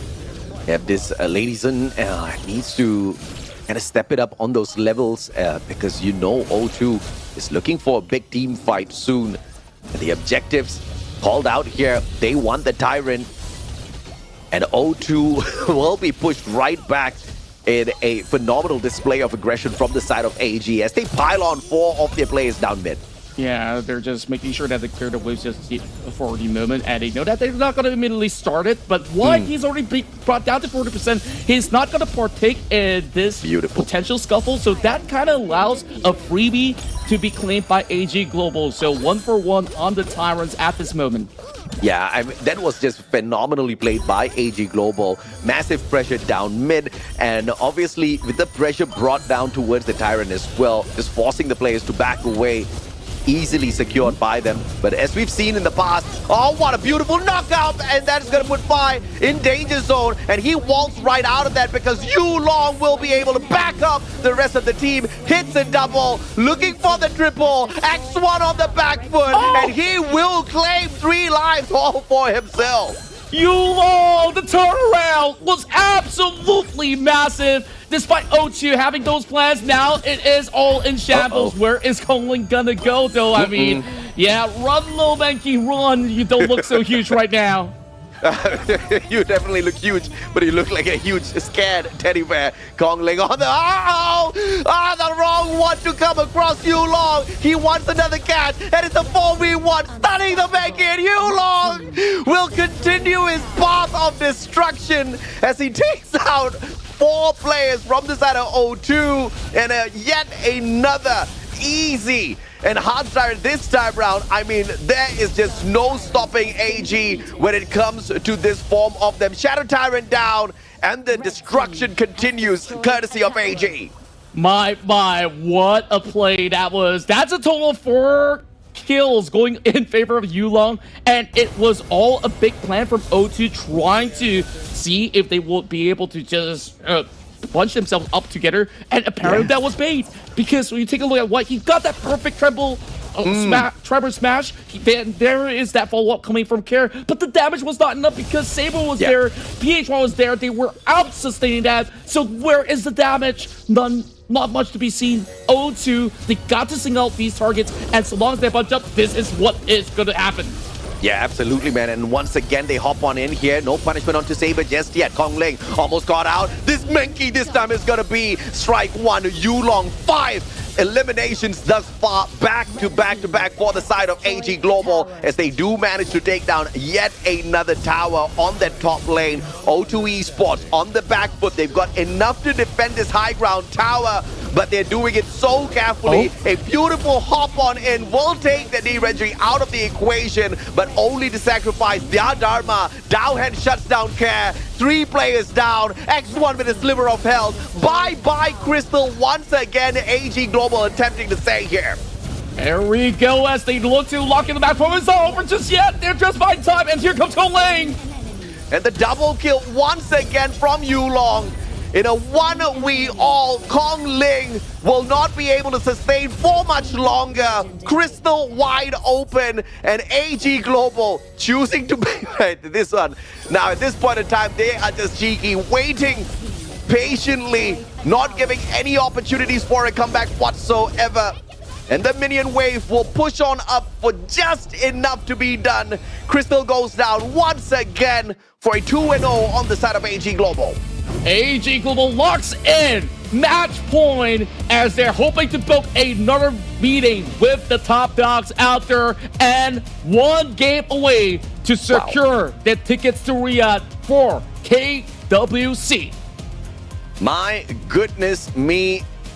I just hate to say this, but every single time I see AG Global, my goodness, I'm inspired to play some extra games of Honor of Kings. I mean, the beauty in terms of timing, turning the game around, understanding the objective so well. And we kind of talked about this during the drafts. Yes, we've got a lot of team fight capability on the side of O2, but the burst damage capability on the side of AG Global was phenomenal. When we saw that Ogre, we were thinking, okay, all right, this was going to be a little bit of a snowball run, but the way he pulled it off was just way too good to watch, Contra. Yeah, we definitely want to see that massive fight that take place over the mid lane later on, because that was one of the most pivotal points in this matchup. But when we take a look at itemization, O2 Esports, did they just build enough of all these items in order to counter any form of healing as well as sustain? It's only that Vampiric Scepter, and I'm hoping to see that Blazing Cape. It's not out for the side of the Dharma. He went in for a little bit more of that offense, so I felt like perhaps that was slightly needed in such a circumstance. But AG Global, they stick to their guts. I mean, you even see JD building some defensiveness, having pretty much a broad rage as well. So he has another shield to offer. How do you take down this D-Ranger? Well, they tried, they most definitely did, but this D-Ranger only dropped a single time out there. But even that was not something AG Global couldn't bounce back from. And let's take a look at some of these post-game stats here and see who sustained the most amount of damage on the side of O2. Obviously Kongling, but alongside him, that Lian Po as well, right? We expected a lot from this Lian Po. And like you said, that Tremor Smash was perfect down mid, but just not enough of burst damage from the rest of the players on the side of O2 to kind of really swing this their way. Yeah, I felt like they were hoping that X1 will be able to scale well enough in order to have significant impact to slowly chunk out some of all of these briefy frontline where she could just out DPS some of these guys out there. But she was kind of put on the back foot, did actually match up to the tempo of JD at the very least, and really down to that fight. I definitely think this was a better round for Care, but even despite so, when you are set on the back foot, it's hard to really find alternatives for you to even access that backline as a Mai Shiranui or even K1. Once they did, they were absolutely prepared for it. Those shields were massive to the point that they absorbed whatever of that pressure that was built up, and O2 kind of really had to take the L. Now, they got to find 2 games in a row. How do they do that? Because that mid fight, once again, was kind of what went wrong for them in that sense. Yeah, we this time didn't get the pleasure to see any Overlord or Shadow Overlord played out there, but it was just all-out Tyrant gameplay. And we did see that make so much of a difference, right? And of course, that Shadow Tyrant was more of a freebie that AG Global took after that phenomenal display from the Ogren. But apart from that, it was just mainly either defend or go on an all-out attack. And AG Global definitely played those attacks very well. That Shadow Tyrant kind of tip the scale a little bit over for the side of AG. Yeah, and right now, AG Global, sure, they've already expended a lot of all these pigs out there. And Yulong, my 2 games in a row, he has been the guy that really leads the charge up front. And he don't mind soaking all that pressure. He's taking 37%, and he's the one carrying this game with 10 kills and only faltered once throughout all the battles. And this is classic Ogren professional gameplay, right? He's the one out there sustaining a lot of damage. He's the one out there giving all the damage, but not more than once does this man fall. Even the time when he got taken out, the whole team of AG Global, they were not on the back foot at all. They were like, okay, all right, Yulong overextended. He's okay, he's going to come back with a vengeance. This is just helping the team, because when you poke the bear is going to look to poke you back, and that's exactly what Yulong did in this matchup. Oh man, he didn't just poke, he just absolutely mauled all over these guys. So that being said though, that is what's necessary for them to lock their golden ticket. But take a look at some of all these situations where I think it started from here. O2 a little bit overconfident. We're trying to jump over onto JD, but they weren't exactly all too available. The rest of them were being held back because of Yulong's position. Look at that Conductor of Souls locking onto those 3 members. That's kind of the reason why they were kind of stumped on that initial initiation inside of the jungle invade. So I think like that kind of leaks down a little bit more of that confidence, right? O2, they were looking for angles here and there, but once they did, even when they got it, it was a trap after all. Oh yeah, man. And now the journey gets so much more difficult, right? They have to win 3 games in a row to save themselves from being kicked out of the competition and to also book a ticket to Saudi Arabia. I don't know, because a little bit of a back and forth, I think the chances would have been very high on the side of O2 to get a 3-0 against this version of AG Global that has been so clean back to back with the execution and the timing. Is definitely going to be an uphill battle for O2, no doubt at all, Conrad. Yeah, I don't know what Nova did to them. I mean, it really feel like they awakened the real beast inside of AG Global. Yes. And all that smack talk that O2 did towards AG Global on whatever interviews. Now, did they put the money where the mouth is? I don't know. Is that the money because they're about to lose? They are on the brink to lose it. They got to prove themselves. What else is left in the draft? Because you saw there's still some of all these picks that were not showing you that they were not being given pay at any given time from the side of AG Global. So this is in the back pocket, or is this another set of trap being laid out by AG Global? Because they know O2 really wants that going for the side of their jungler. But even despite that, I felt like it wasn't a problem of the 2 junglers going head to head. I felt like there is definitely a few picks that needs to be adjusted. Looking at the side of Care, was that my Shiranui pick essential in that skirmish? You can argue that sure, like early game there was some presence felt, but by the mid game, hardly much has been gotten done because that sustained comp really required O2 to have just about enough kind of output in order to slowly wither down or at least melt a little bit of their HP gain or even regen in that sense. Now, game 3, a lot of picks exhausted. Where do we even start with this one, AJ? Yeah, I mean, obviously you want to take that Arlie out very early on. AG Global is just looking to nerf the outburst from the side of O2 Esports. If we get into a team fight, you're not going to be able to take us down easily. That's the goal here. But obviously O2 Esports is kind of going for the exact same as well. We talked about the pay quite a lot. The pay's out of the list again. Yeah, this time they're the ones who banned it away, so they're not going to be moving into that kind of similar tempo. So I'm thinking that O2 Esports, they do have Ogren available for them because that pick has been exhausted by AG Global themselves, and they're taking precaution, right? AG Global, they are locked up with Ling, despite O2 playing on that Princess Frost, so I guess that is just a little bit more of a safe measurement because that power wood control, suppressing one target is enough to disrupt whatever tempo of AG Global. So O2 Esports, this could be a very important opening pick. What's it gonna be? Secure.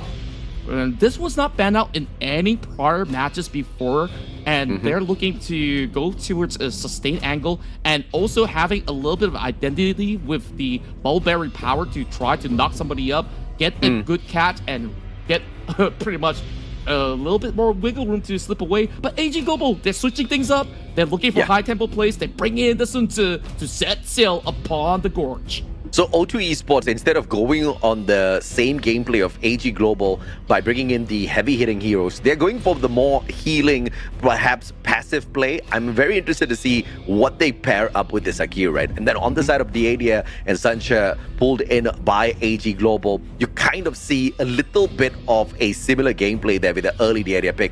But O2 Esports is looking for blood this time around as well. We see the Yixing and Ogren. You hit the nail on the head there. AG Global was already exhausted theirs. They didn't ban him out, and O2 Esports said, if it's open for the taking, we are going to take him. Yeah, I kind of like the angle that O2 Esports is going with. A lot of crowd control, decent elusiveness with their mobility, as well as the passive for Yixing to always walk away scot-free when he's low enough. So to actually match the tankiness, they are bringing in the Akudo. Having that force mobilization allows them to siege, allows them to also have a little bit more pressure to be relieved on certain lanes, as well as in between those team fights. So this is kind of banking on a lot. Having this massive front line means that AG Global also wants heavy power from the back line. And when we look at the list of marksmen, or should I say farm laners, maybe a Tano is in the works for AG Global as well. I think that's going to be pretty decent of a pick. But with those bans, Guan Yu out, J not available for O2 Esports, but to also respond, Kai, O2 is making sure that there's not going to be big bursts from the Ghana and Mo, and also taking away Shi from being disruptive in the field. And there we go, Chado picked up by AG. Yeah, good removal of the gun and Mo. They know exactly what can counter them. But, you know, with the Chano and the Wolves out there prowling around, AG Global obviously looking to have that mobility and that burst output once again. We have seen Agudo in many amazing games in the past. And I think this Agudo in the hands of AG is going to be decent as well. But show you at this pick, I mean, I see the combination of the Yixing and Ogren with the trap Yixing can lay out there and Ogren bursting them to oblivion. But show you, talk to me, Contra. How do you see him bringing his impact here? Okay, this is a late game insurance, right? You have a lot of mid shields up in the front.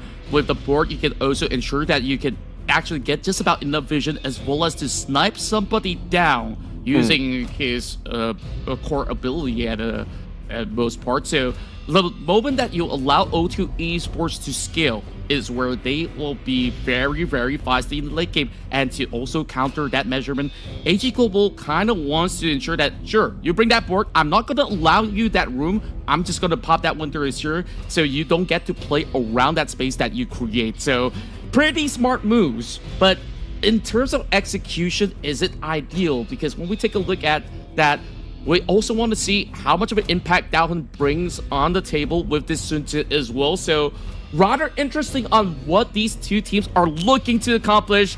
And this is the break point. Is it going to be the match where O2 Esports can claw their way out of the gutter and find themselves their first point? Yeah, well, let's see if or not this combination will be the winning combination for the side of O2 to make their way back into this fight. Obviously, they are running out of options here. This is the final opportunity for them. If they fall, they will have to go home. Their opponents, AG Global, will proceed to KWC, booking via flight tickets to Saudi Arabia. Here we go. And only the faithful shall be rewarded as we move into our third matchup in this series of Best of 5. Live from Sunway Pyramid. And now, this is that golden opportunity for AG Global. If they do close another one, a quick 3-member rush from mid side, just to quickly clear up the lane. So, significantly, this is just going to be a pretty fast rotation that we're expecting coming from the side of O2 Esports. But AG Global, they're not going to have too much of a shift in terms of their game plan. You just want to ensure that you have a great phase in the early game for JD to scale up. Yeah, no doubt at all. And obviously, Kongling is going to be looking for some pretty aggressive fights out here, but he's going up against the Agudo in the hands of Yulong. So, I don't know. I don't know exactly which one of these junglers I like more out here, because both of them make my heart beat a tad bit faster. But very nervous for the side of O2 Esports as White gets frozen exactly where he stands. But no shutdown yet as they saw X1 take aim. Yeah, speaking of that, it's almost hitting the mark over onto Saber. It's kind of hard to hit. I guess I'll take my words back, right? So the moment I said so, that's a big flip, but they still have to clear up this wave because right now, with the presence of Yulong, they're looking for a very quick siege. Is there any replies PH-wise here as well? I mean, shields on your tower? So what, says AG, instantly attempting for the worst down here. And it looks like the outer tower on this bot lane will be saved by the appearance of Care on that final few seconds. But pretty much the majority of the damage has already been done here. AG Global is just trying to open up the bottom of this map here for themselves to secure those tyrants. It's very clear from the get-go. That's why Agudos are such a nuisance to deal with, right? Like, the moment that the Gorge mobilization drops, like, with Furball out there, nobody wants to get anywhere close by. And speaking of which, I feel like they just gotta take the L on that turret with another potential dive later on. So AG Global kind of got that one going very well on their hands. But in terms of goal, I think that they're pretty stable. Not much of losses or even casualty just yet. But that multiplayer power not quite hitting the mark yet, is JD could easily just pounce away. Speaking of pouncing! Yep, they pounced straight on NK1, single-handedly trying to hold the team back. Daohun And he will just continue to stand on in here. Confidence to take down his opponent, taking out K1 from the equation, and now the minion wave assists them up as well. As AG Global just so cheeky with that attempt, hopping on back towards the mid. JD protecting his bottom tower here.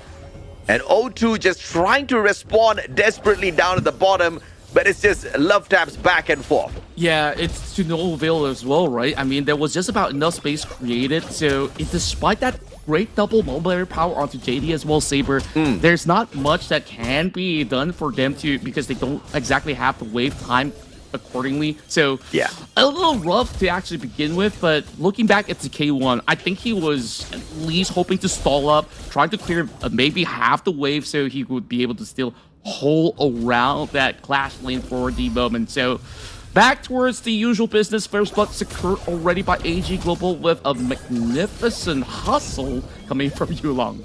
Yeah, absolutely, and you can expect Agudo to do so much more in this matchup.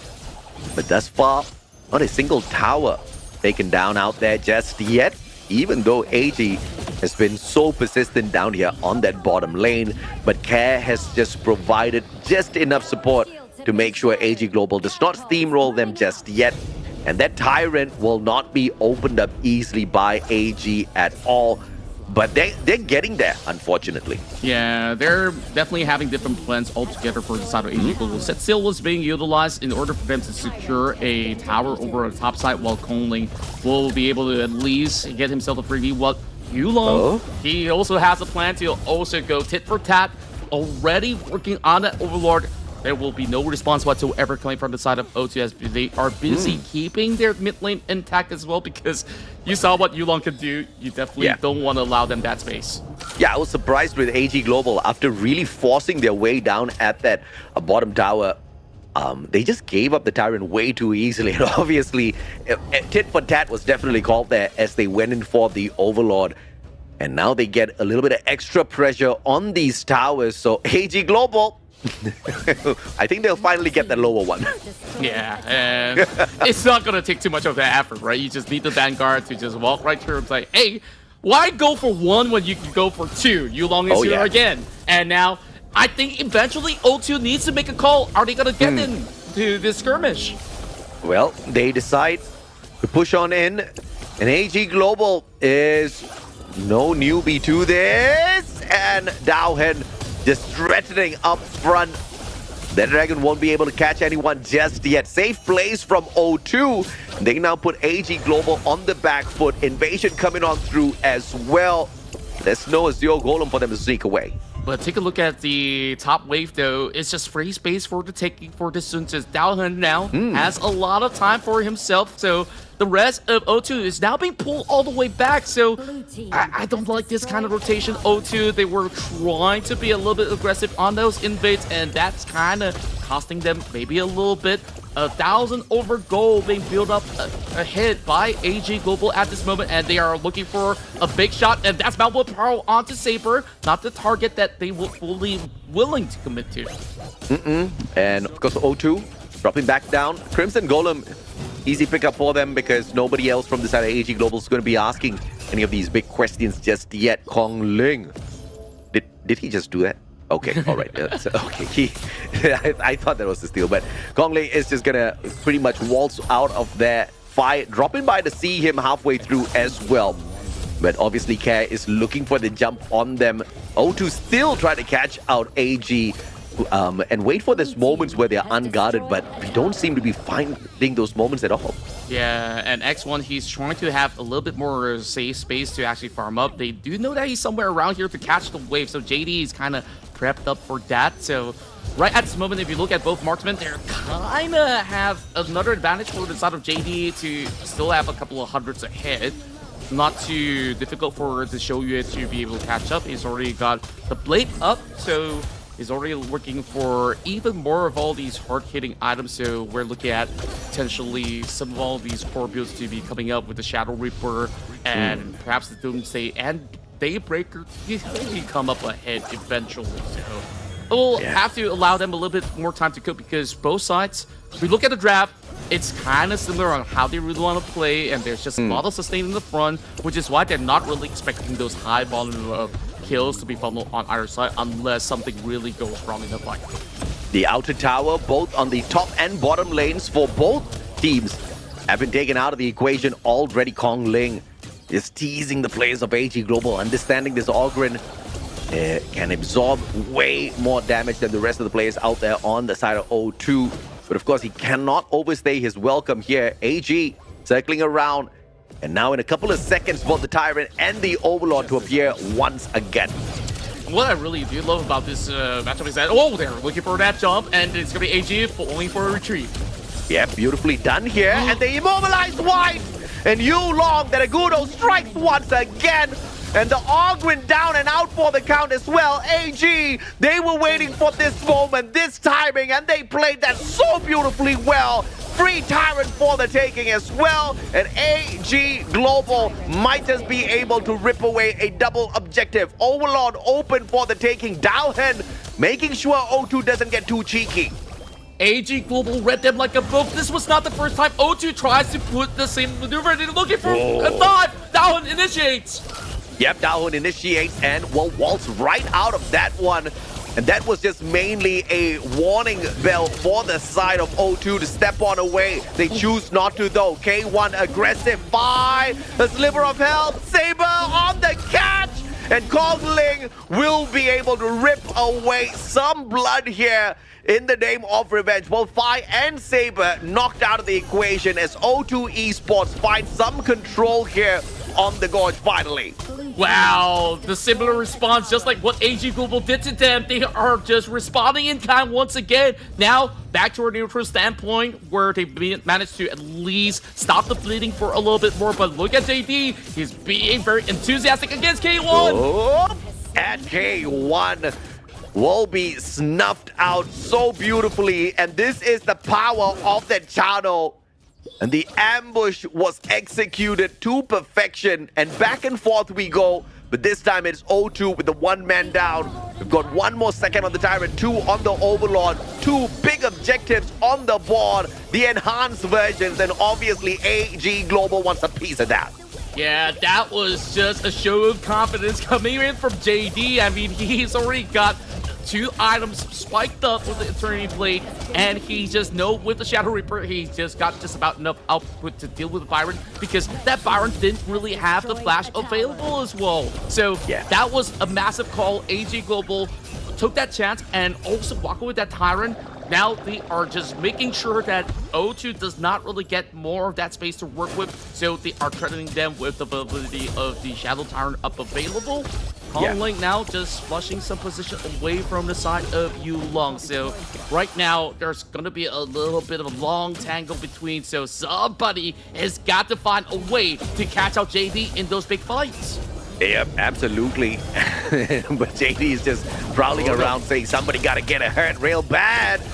As he looks for White. Oh, the wolf on the prowl as he turns tails as White turns around to him. Kong Ling holding the back of everybody else. Saber tries to get away, but Kong Ling's Ogryn will be able to find the catch onto him. Yulong will sort out K1, a 2-for-1 again to the advantage of AG Global. It's crazy, the flag position from JD. He was the one calling the shots. They say, we can close in the orbit side. And Yulong says, well, say no more. I'm going to rush right in. And just like that, O2 got their ankles broken right through, running around. And K1, I believe that he was really trying his best to reach the backline. But there was no follow-up onto JD. He was almost taken down. Not quite enough, though. AG Global now will create more with this Shadow Overlord in their belt.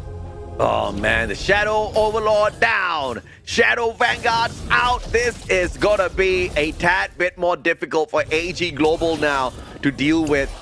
Blue buff secured by Kong Ling. We all know this Ogryn is gonna get any bit of advantage that he can get out there. Possibly will be looking for the jump here onto JD. The Chano versus the Ogryn. That's gonna be a matchup we all want to see. Fair enough. Now, looking at the rest of O2 Esports, they're building very defensively. As we are looking at the Pure Sky as well as Splendor up available for Care as well as K1 for a little bit more of that extensive trade because they know this is going to take a lot to clear up the Vanguard. Possibly they will just give up the T2 tower up mid, but they're also giving so much space for this Sunta. Daohen, now he can also join in. If he can time that set sail right, this is going to be some high-level impact plays, while the rest of them, 4-man funneling all their resources down by. Yep, Vanguard out as well to play the pressure onto the towers, and the launch up into the air, catching out Yulong, and Kongling hopping on into the back lines, looking for a little bit out of the place on the side of AG. Saber with a sliver of health, managing to stroll on out there alongside Yulong, but O2 winning big here as they sort out those Vanguards. Wow, I love the answers. You could see that K1 was really putting his body on the line to create that spacing while that Daohen was channeling that set sail, aiming towards X1. He survived that onslaught, and that kind of caused that mispositioning to happen. AG Global overextended, and now they managed to answer that push. So whatever that was coming in from those Overlords, it has been pretty much suppressed, and now back to square one. I say that O2 still got some catching up to do, but we're starting to see X1 slowly getting activated, but he has not found those kills just yet. Another Tyrant up in the works. Oh, okay, all right. Let's see if or not this Tyrant gets snuck away, as Yulong will still be able to find the secure on this. Shadow Tyrant in their hands. JD, opportunity channel, bye-bye, says K1. And this is the part where they try to turn the tables, but 3 players down. Yulong out of the equation. A 3-for-2 so far. And O2 Esports still on the losing side here as far as the numbers are concerned. Kongling, he's just really buying time. He's trying to clear the wave. He's willing to put their bodies on the line, and he's going for Saber. Oh yeah, and he does find him as well. Yulong hanging on for his dear life, and out of nowhere, Daohen hops on and punishes the Ogryn. Kongling down.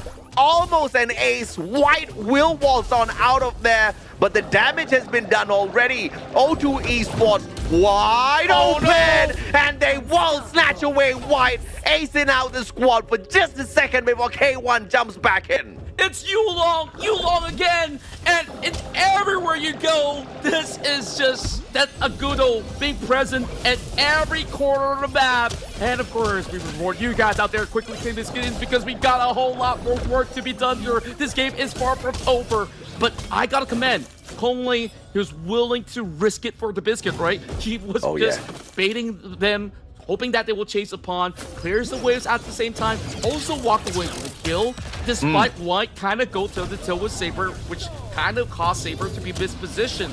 Now, open up is going to be another attempt on the Shadow Overlord, so this is not going to be an easy access for O2 because they got their hands full defending the bottom.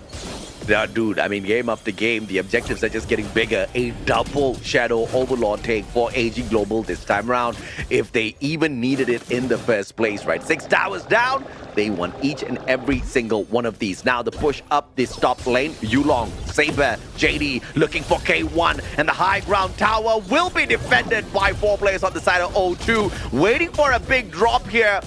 And Kaz is going to be waltzing out of there, K1 as well. The pressure is on as they switch on over their sides to the mid-high ground tower. But the real pressure is on that bottom lane.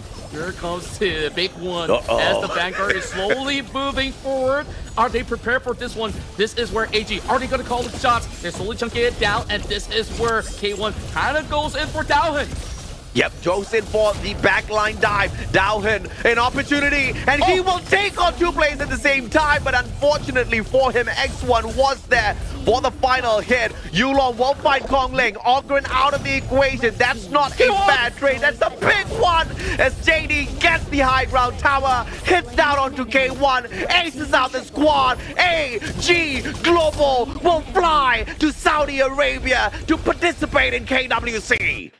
They silence the haters, they silence O2 Esports, and now they will make a mark in the global stages. AJ, we're witnessing history in the making as AG books their way into the finals. And it's commiserations for O2 Esports.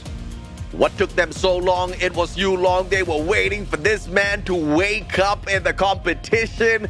And Yulong is just a huge threat out there. Yesterday, almost taking it away from No, but today, just putting up a phenomenal performance up against O2. No comeback. Absolutely, right? And, you know, the one who laughs the loudest laughs last. And in this particular scenario between O2 and AG, AG unfortunately had the last laugh, and my goodness, they're laughing pretty loud because Yulong was a monster in all three of those games, undoubtedly. Yeah, and wow, that was a fight to the wire. We saw there was a couple of opportunities out there that O2 really wants to catch a glimpse upon.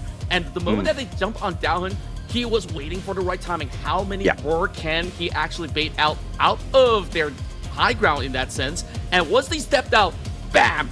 All the Grand Slam of crowd control were really whipped out. And then JD, he was unchecked the whole time to the point that once the wave crashes, there was a significant portion of the time where I saw he was almost diving into the high ground, still trying to chip upon multiple targets at the very same time. So AEG Global, they didn't really have to really force any maneuvers because they were expecting, okay, O2 is on the time scramble. If they allowed all that pressure coming from the Vanguard, then there's not going to be any more towers left. But I just felt like if they were just patient for just a little bit more, they could have possibly changed the fate of that last altercation.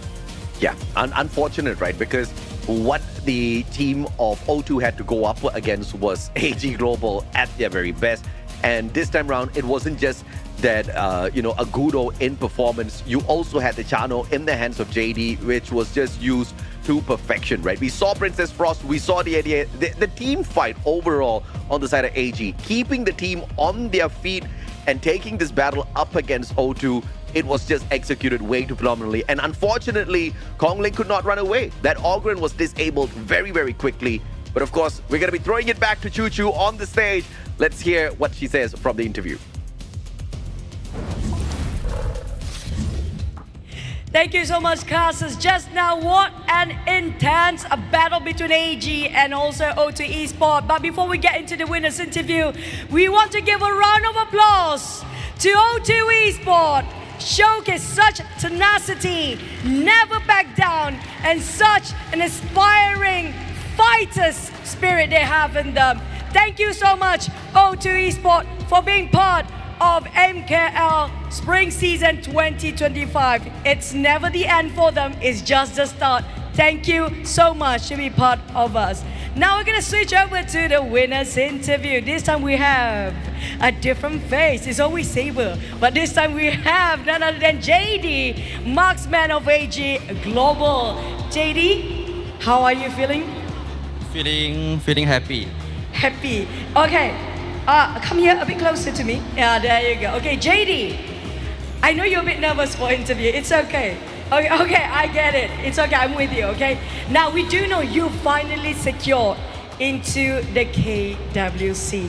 How does it feel when you finally get the third slot? 现在你们呢已经资格登你们的世界舞台了。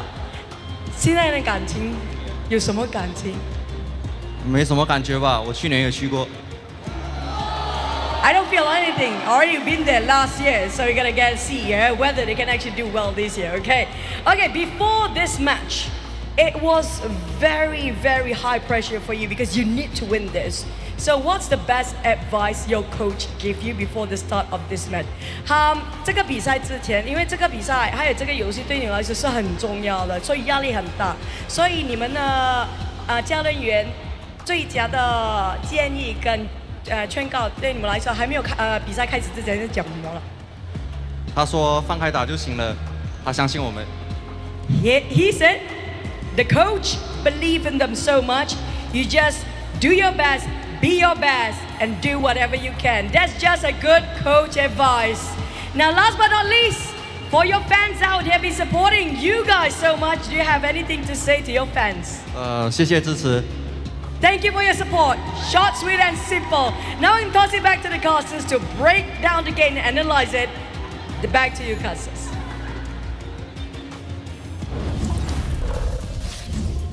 JD, man of a few words, but major impact, not only on stage, but in the field as well. A clean sweep, not something I would expect here in the lower brackets as AG Global locks in their spot for KWC. And wow, they have definitely rallied the storm. JD was supplemented by everybody out there, but Yulong was really making us see everything possible with this Agudo pick. I mean, such a clean game from Yulong, but like you said earlier on, it wasn't just the Yulong show this time around. That channel was just amazing to watch out there. So strong, so capable, so smooth in those executions. JD was just perfect, right? But Yulong, 707, participating in a majority of these team fights, bringing away great assists, as well as 7 eliminations overall, and not falling a single time. The only player to not fall a single time in this game. And we gotta tip our hats to this man, for sure. True enough, and of course, O2 Esports, a commendable run as the challengers, unfortunately, will be taking weeks off as they will be bouncing back up in the upcoming season. So let's take a quick look before we actually move deeper into the other series that will be coming up. So AG Global, I think what was really well done is that they've always kept themselves pretty much afloat in most portions of these team fights where PHY's position has been key. And as much as a lot of all these members of O2 Esports, they were hoping to also build in a similar fashion. K1 kind of brought in the Blazing Cape a little late form of activation, but you saw by the time that it was a little bit more than stalemate, O2 was pretty surely playing on the defense because they lost a lot of all that map control because Yulong's presence has been felt everywhere, and it's supplemented by Dalvin if going gets rough. Yeah, and we all know how the Ogryn can absorb a massive amount of damage and still be prowling around on the Gorge. But what's different with the Kongling play this time round was this Ogryn was not dishing it out as he was receiving all of that damage. And this graph pretty much pulls a very clear conclusion of what that matchup was like, one-sided. From the start, all the way down to the end, it was AG Global. Things started off with the Tyrant, and after that, it was just snowballing to their side. Big objective after big objective, and a double Shadow Overlord, plus their aggressive gameplay with the Chano, as well as the Agudo. AG was unstoppable. Yeah, and once again, like, a lot of all these team fights, O2 kind of have a difficulty jumping into the fray as well with the presence of the Princess Frost because Winter was here. And even when there's a really good board that was being put out there by their mid laner overall. So as much as they want to, they can't really have that full access in those fights. And there were certain instances where they were also being held by choke points when they kind of extends all the way back. So Yulong, back-to-back, 2 games out of 3, he has been the main man to score the real me MVP. Again, 30% of the damage delivered, 32% of the damage taken. Regardless of what he plays out there, he is everywhere. He is doing everything. 707, one of the cleanest games from a dominator out there that we have seen in the competition. No doubt at all, Yulong is a true MVP. Yep, and that being said though, let's take a quick glimpse onto what went on. Early game, Yulong, he not only visited the bottom side, and by visiting with that rotation up top, they managed to score that first blood, and then this was that dive set up there alongside with Kongling, but it was kind of putting them into a tough position, wide overextended, and AG Global, once they managed to choke them out, eventually that tower was opened up as they score more for themselves. Yeah, I mean, no doubt at all, it was a great attempt to fight back from the side of O2, but the timing from the side of AG Global was phenomenal, right? Playing the game of patience and then going in for these team dives together, that was the secret, and they always knew when to back away. Even in this situation, JD almost kind of overcommitted into that fight, but the teamwork on the side of AG Global allowed him to just waltz away from that equation and constantly just hop on back in whenever he's ready. And you gotta really commend such teamwork. AG Global just really showing everyone how it's done. Yeah, true enough. JD was also playing to his limits as well, where we saw he was trying to go 1v1 against X1. This is a stance where O2 did manage to defend for quite a tad bit, and you can definitely see that K1 really was hoping to be that kind of midfield he's willing to sacrifice, but it was a little bit too tough when you have AG Global literally snowballing that way into this conclusion of the series. So that being said, great work, AG Global. They show a flawless run. That means that there's not much that the opponents who are waiting from that open brackets, they have their own series to go, because up next, it's Nova versus Blackstreet Esports. Whoever loses, they got another Titan waiting down here. Are we gonna see another rematch between AG versus Nova, or is Blackstreet Esports on that dominating run is gonna crumble and barely having enough time to lick their wounds? They might need to face off a very dominating AG Global that's gonna be coming up later on. So that being said, Nova versus BSE. Okay, this is the top dogs of the league. We've seen the battle before, so I don't know. Are you gonna put some predictions and some cash on the line for this? I have no clue who's gonna win this one now. Yeah, well, I sure as hell hope Nova gets this victory over BSE. I would love to see BSE's own bout up against AG Global here at the playoffs before we get to the grand finals. But of course, either way, neither one of these sides will be looking to drop an easy game, right? Because the loser will have to play double series tomorrow. You actually, teams would prefer to kick back, watch what their opponents do, and understand exactly what the mindset is like to take advantage of that. So this is going to be a very crucial game as well. The loser does not get eliminated, but the loser will have to play a little bit more tomorrow. And well, I'm going to be putting my money on Nova winning this one out. I know it's a it's a big one, but of course we're going to take a quick short break. When we come back, it is going to be the upper bracket finals. And of course, we are going to be taking just a quick short one. So we hope you can join us right after we return. Y'all take care. We'll see you in a bit.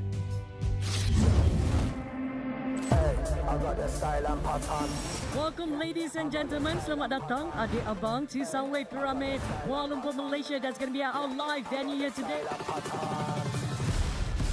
Now, without further ado, we're gonna start off and let MKL spring season playoff begin. Now, the teams will do their fist bump as a sign of respect and the sportsmanship that we are proud of.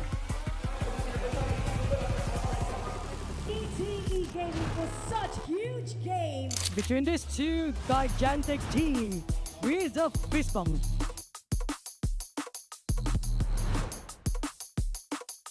Nova Esports versus AG Global。意外的是，没有想到我们前两局可以这么迷，然后后面差点赢了，就有点可惜。威胁最大，感觉还是 Nova 吧。双方教练都会对对方比较了解。Untuk stres atau pressure tak ada. Tim yang kita nak menang AG Global, tak suka AG Global lah. Kita memang nak menang game ni esok. Berada di kawasan belakang tak mampu untuk melakukan apa-apa. Game kedua dimenangi oleh Nova Esports. 可能是特别的激动吧，因为我们毕竟是拿到了 MKL 第一个 KWC 的沙特名额。我拿到这个名额，我现在很想睡觉。昨天失眠了，然后还有我的队友就食物中毒了嘛，也很励志，他还能继续比赛，然后还赢下了这个比赛，所以我们很感触。What a game! Daripada Blackstreet Esports。想对上 Nova 吧，这个赛季对上他们是一胜一负，所以我们想打个6-3，看谁拿下。你最需要的是先把 MKL 的冠军拿下来。欢迎其他队伍来挑战MKL 积分榜第一的 ESC。拿到了名额过后，下一个目标肯定是想要夺冠。Kita akan jumpa lagi dalam EWC。EWC 的门票只有3张，终究会有1张是 AG 的。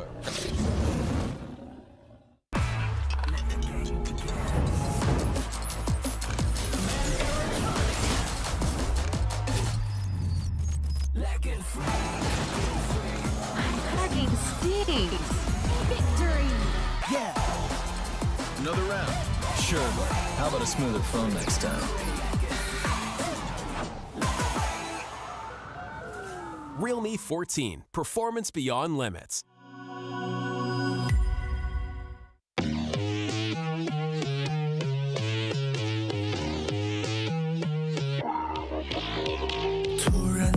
静的渗透角落里探索的预兆，银河国再次列车时间就展开这漩涡，数一个、两个、四个，我要一只蝴蝶飞过耳朵。Where we land is where I go。自由我穿梭，会发生的无需闪躲。Young blood we born to be free。驯服了焦虑，时间流就当作心理切换为主场游戏。如果我跃入深渊，恐惧就没了善气。看猫咪伸手拨动了第几维度 ，Vibrate my super strength。Roll the dice, dice, dice, dice, dice。不随意的存在 ，nine, nine, nine, nine, nine。Roll the dice, dice, dice, dice。我存在，在 ，infinite world。Anything, anything goes. Anything, anything's possible。Anything's possible。Rakan muda, coba cintamu dirimu. Rakan muda, oh yeah. Bersemangat wajah terus berusaha. Kehansaman terus membara. Yakin boleh, rakan muda. Rakan muda. The House of Partings claims victory.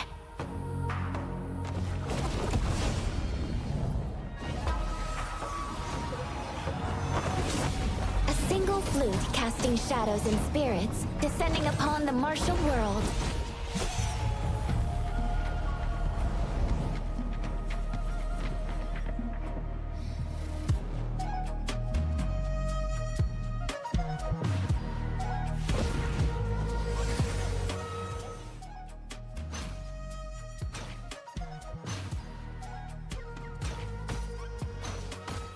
Hey!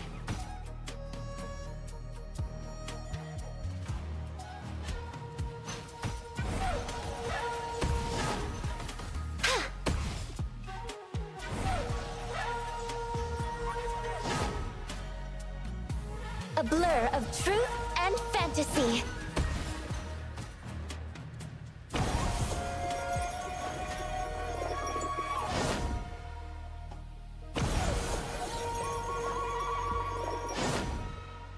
Illusions unravel the truth.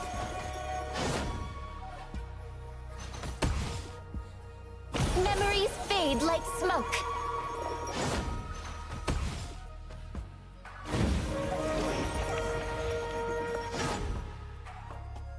We live and die like fleeting shadows.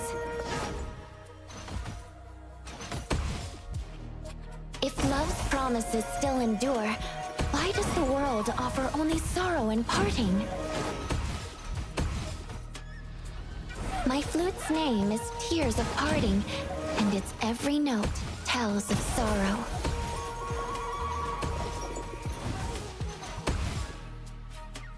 I laugh at the decay of righteousness and ascend the 12 houses of Jade Summit. I've seen every human emotion, but I've never seen a promise kept.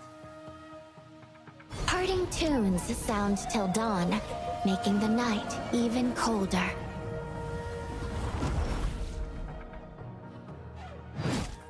Betrayed love and broken oaths.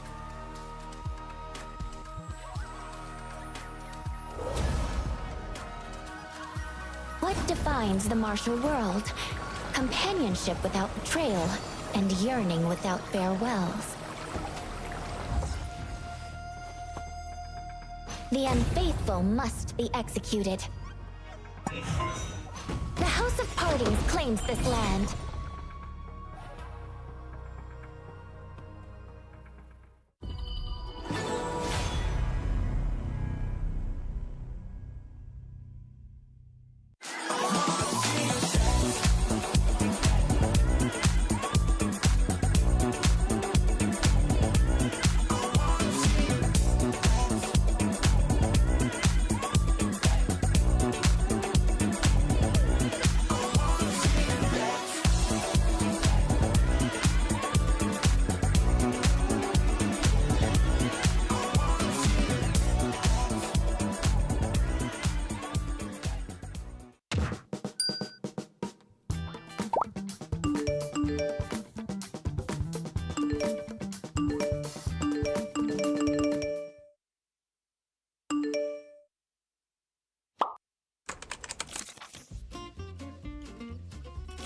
The post-match evaluation system has been updated. So how exactly do ratings work?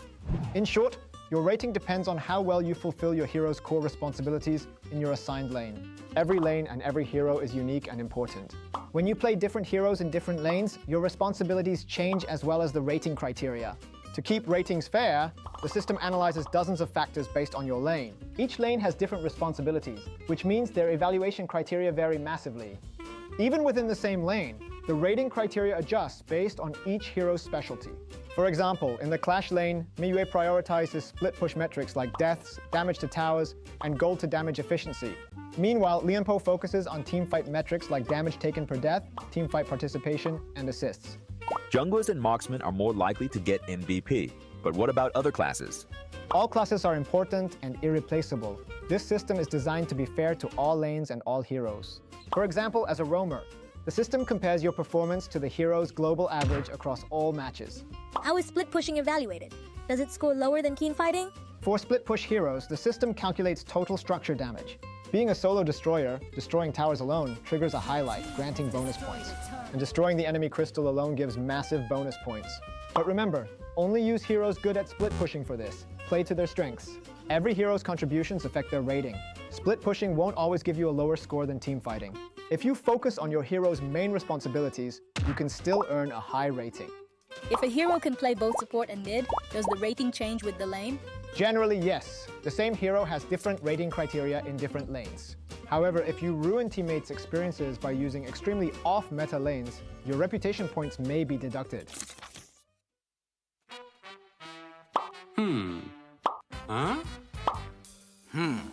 First, protecting your KDA is unnecessary as the game does not have a losing team MVP star protection mechanic. Such mechanics can encourage toxic MVP competition, like Xiao Chao's behavior here. We want to foster a fair and friendly game environment and dissuade teammates competing against each other for MVP. The new system only compares your performance to global data for that hero. Your score depends on how well you fulfill the hero's responsibilities. Second, an SSS rating requires exceptional performance, but lower ratings also grant rewards. You will earn ranked points for ratings from A+ to SSS. The new system introduces many different highlights as rating factors, making evaluations more rational and accurate. If you want a high rating, don't miss these highlights.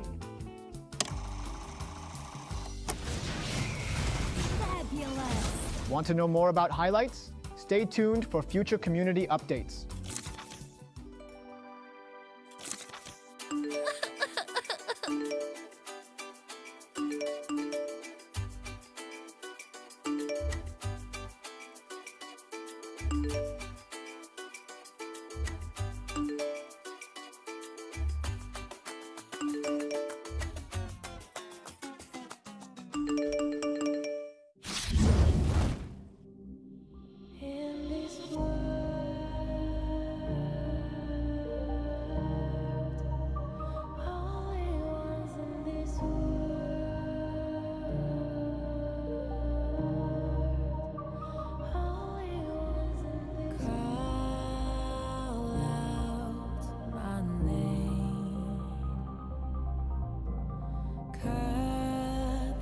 Sound of the rain. No matter how I feed the flame, you know I feel the darkness and the pain. All of the ways we tried to break free from the night, you know we made it out, we found the light. I fly so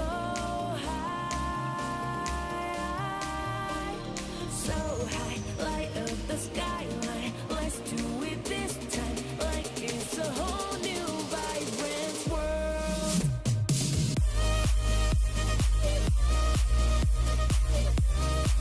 Like we're the only ones in this world. Like we're the only ones in this world. Now Now I see that I got everything I need. It's alright, I'm on fire, I'm alive, 'cause now I fly so high, so high. Light up the skyline, let's do it this time, like it's a whole new colorful world.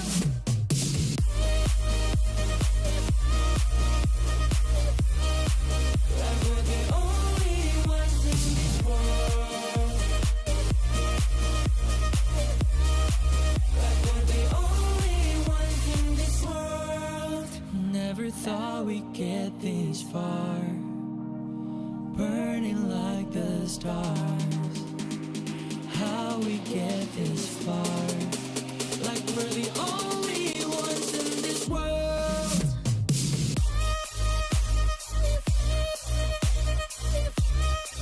Like we're the only ones in this world. Like we're the only ones in this world.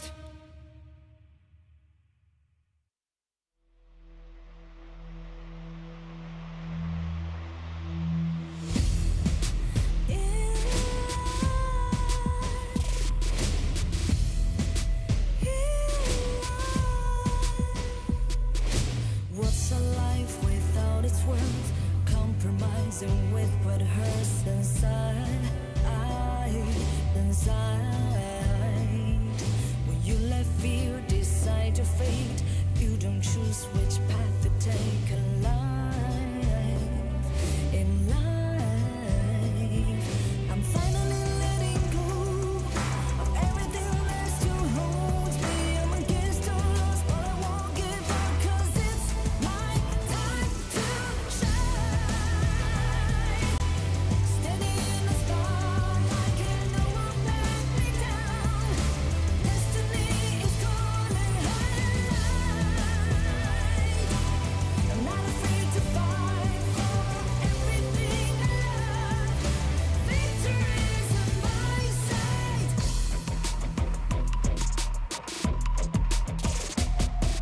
The more we lose, the more we gain, the more that nothing stays the same in time.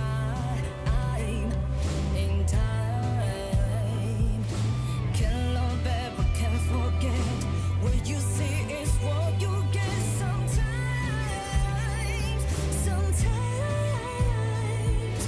Gonna show the world tonight, the light that shines inside us. We're against the odds, but we won't give up, 'cause it's our time to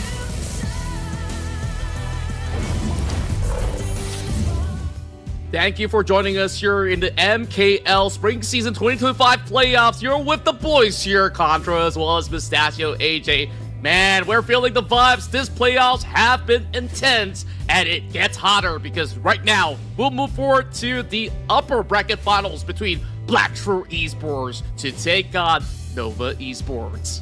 Oh, goodness me. Black Shrew Esports, champions of the Honor of Kings Championship 2024, going up against a team that we all know is a absolute dominator in the competition, Nova. But obviously, many of them, still looking at BSC with a lot of admiration. I think Nova has got what it takes up against BSC. And of course, my little heart also wants to see BSC go up against the phenomenal AG Global. We have already seen the other version happen already. But of course, all of this action is being brought to you guys by a very special partner. You're tuning into the MKL Spring Season, supported by our official tournament partner, Realme Gaming. Big Realme 14 series, Realme 14 5G features segment best Snapdragon 6 Gen 4 chipset, long-lasting battery, largest VC cooling area, and empowers players to enjoy 120 frames per second in Honor of Kings, which promises a smooth gaming and high performance experience all throughout for gaming. Pick Realme 14 series. That's right, you guys can be champions too in your own respective matches, and who knows, you guys can also partake in the upcoming season of the MKL. Once this concludes, where you guys got ample time, and while you're at that, go ahead, go to the Realme stores to get the best potential phone from them in order for you guys to dominate. Now, of course, putting that aside for the meantime, because we got ourselves the highlight run here for day 2. Upper bracket finals. Each respective teams here looking to prove that they still have what it takes as the defending champions of Nova Esports takes on the old kings, Blackshore Esports. We've got Schwen on the cast lane, Wendy, the superstar up in mid lane, CY in the jungle, Muchi and Waypit playing on the bot lane. Yeah, both champions, right? Nova, champions of the Honor of Kings Invitational Season 3, taking on Black Shrew Esports. Once again, HOK Championship 2024, the champions. We are looking forward to this matchup because we know that it is going to be hard to call down the middle. It is going to be very, very difficult to see a 3-0. If we do see something like that, though, I will truly be shocked out here, Contra, because I'm actually expecting this one to really go the distance. Yeah, and of course, when we take a look into these two teams, we got to pinpoint who are the major callers in this scuffle. Waypit as well as Dan. All the stops usually being pushed out there by Waypit to be the main meat shield, the tanky support that has been the prowess of Waypit in picks such as Zhangfei. And we look at Dian as well, having a higher average assist. Just goes to show how efficient he is, but they are evenly matched 84% in all these fight participations. That's just phenomenally insane from both Dian and Waypit. You look at the hero pool, Dian is a little bit more flexible out there, so if he does have one of his key heroes banned out, you can see him kind of just really waltz around like nothing much is affecting him out there on the gorge. Waypit, on the other hand, maybe a little bit pressured, but 8 in his list of heroes to use out here in a best of 5. If it goes the distance, perhaps we are going to be challenged a tad bit. If it doesn't, then I think Waypit is going to be absolutely fine up against Dian. It is all dependent on how many games do we count down before we determine who gets knocked down to the lower bracket finals contract. That's true. There's at least a lifeline, but you don't want to show all these kind of flaws towards your opponents because you saw the dominating ride coming in from AG Global. They are ready to stomp whoever falters to the ground. So that being said, though, I mean, what will be an interesting story? Whoever goes down there, because AG, they're hoping to see maybe a rematch up against Nova Esports, or perhaps maybe settle the scores with BSC because they haven't found too much of that success, and perhaps in the playoffs, that's where they would be making all the stops possible against them. So that being said, though, I mean, we got to focus back onto what could potentially be brought to the table.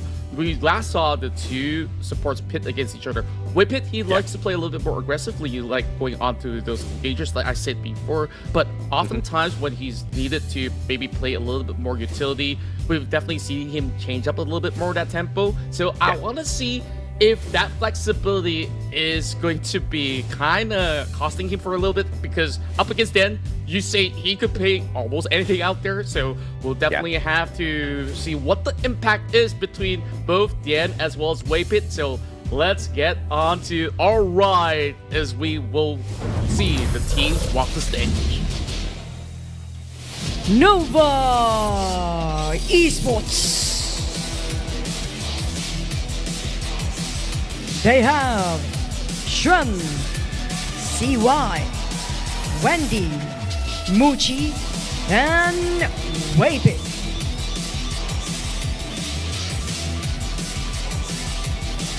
Fighting against Black Shoe Esports, Xiang, Musang King, Zihong, JR, and Den. Starting off the series with a friendly fist bump between the two teams.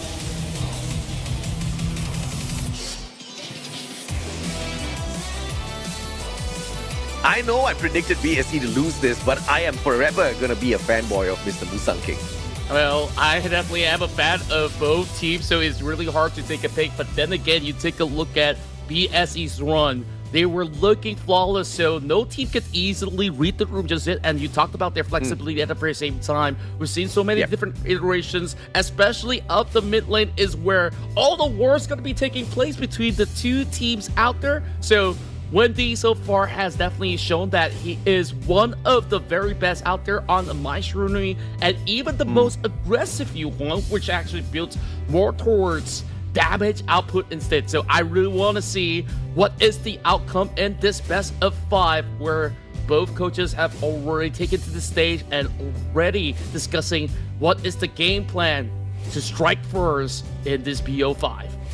Yeah, you're looking at Wendy, you're looking at CY, you're looking at this deadly combo going on out there to probably do a number on the BSE players. But, you know, on the side of BSE, you've got the exact same level of capability in Siang as well as Musang King.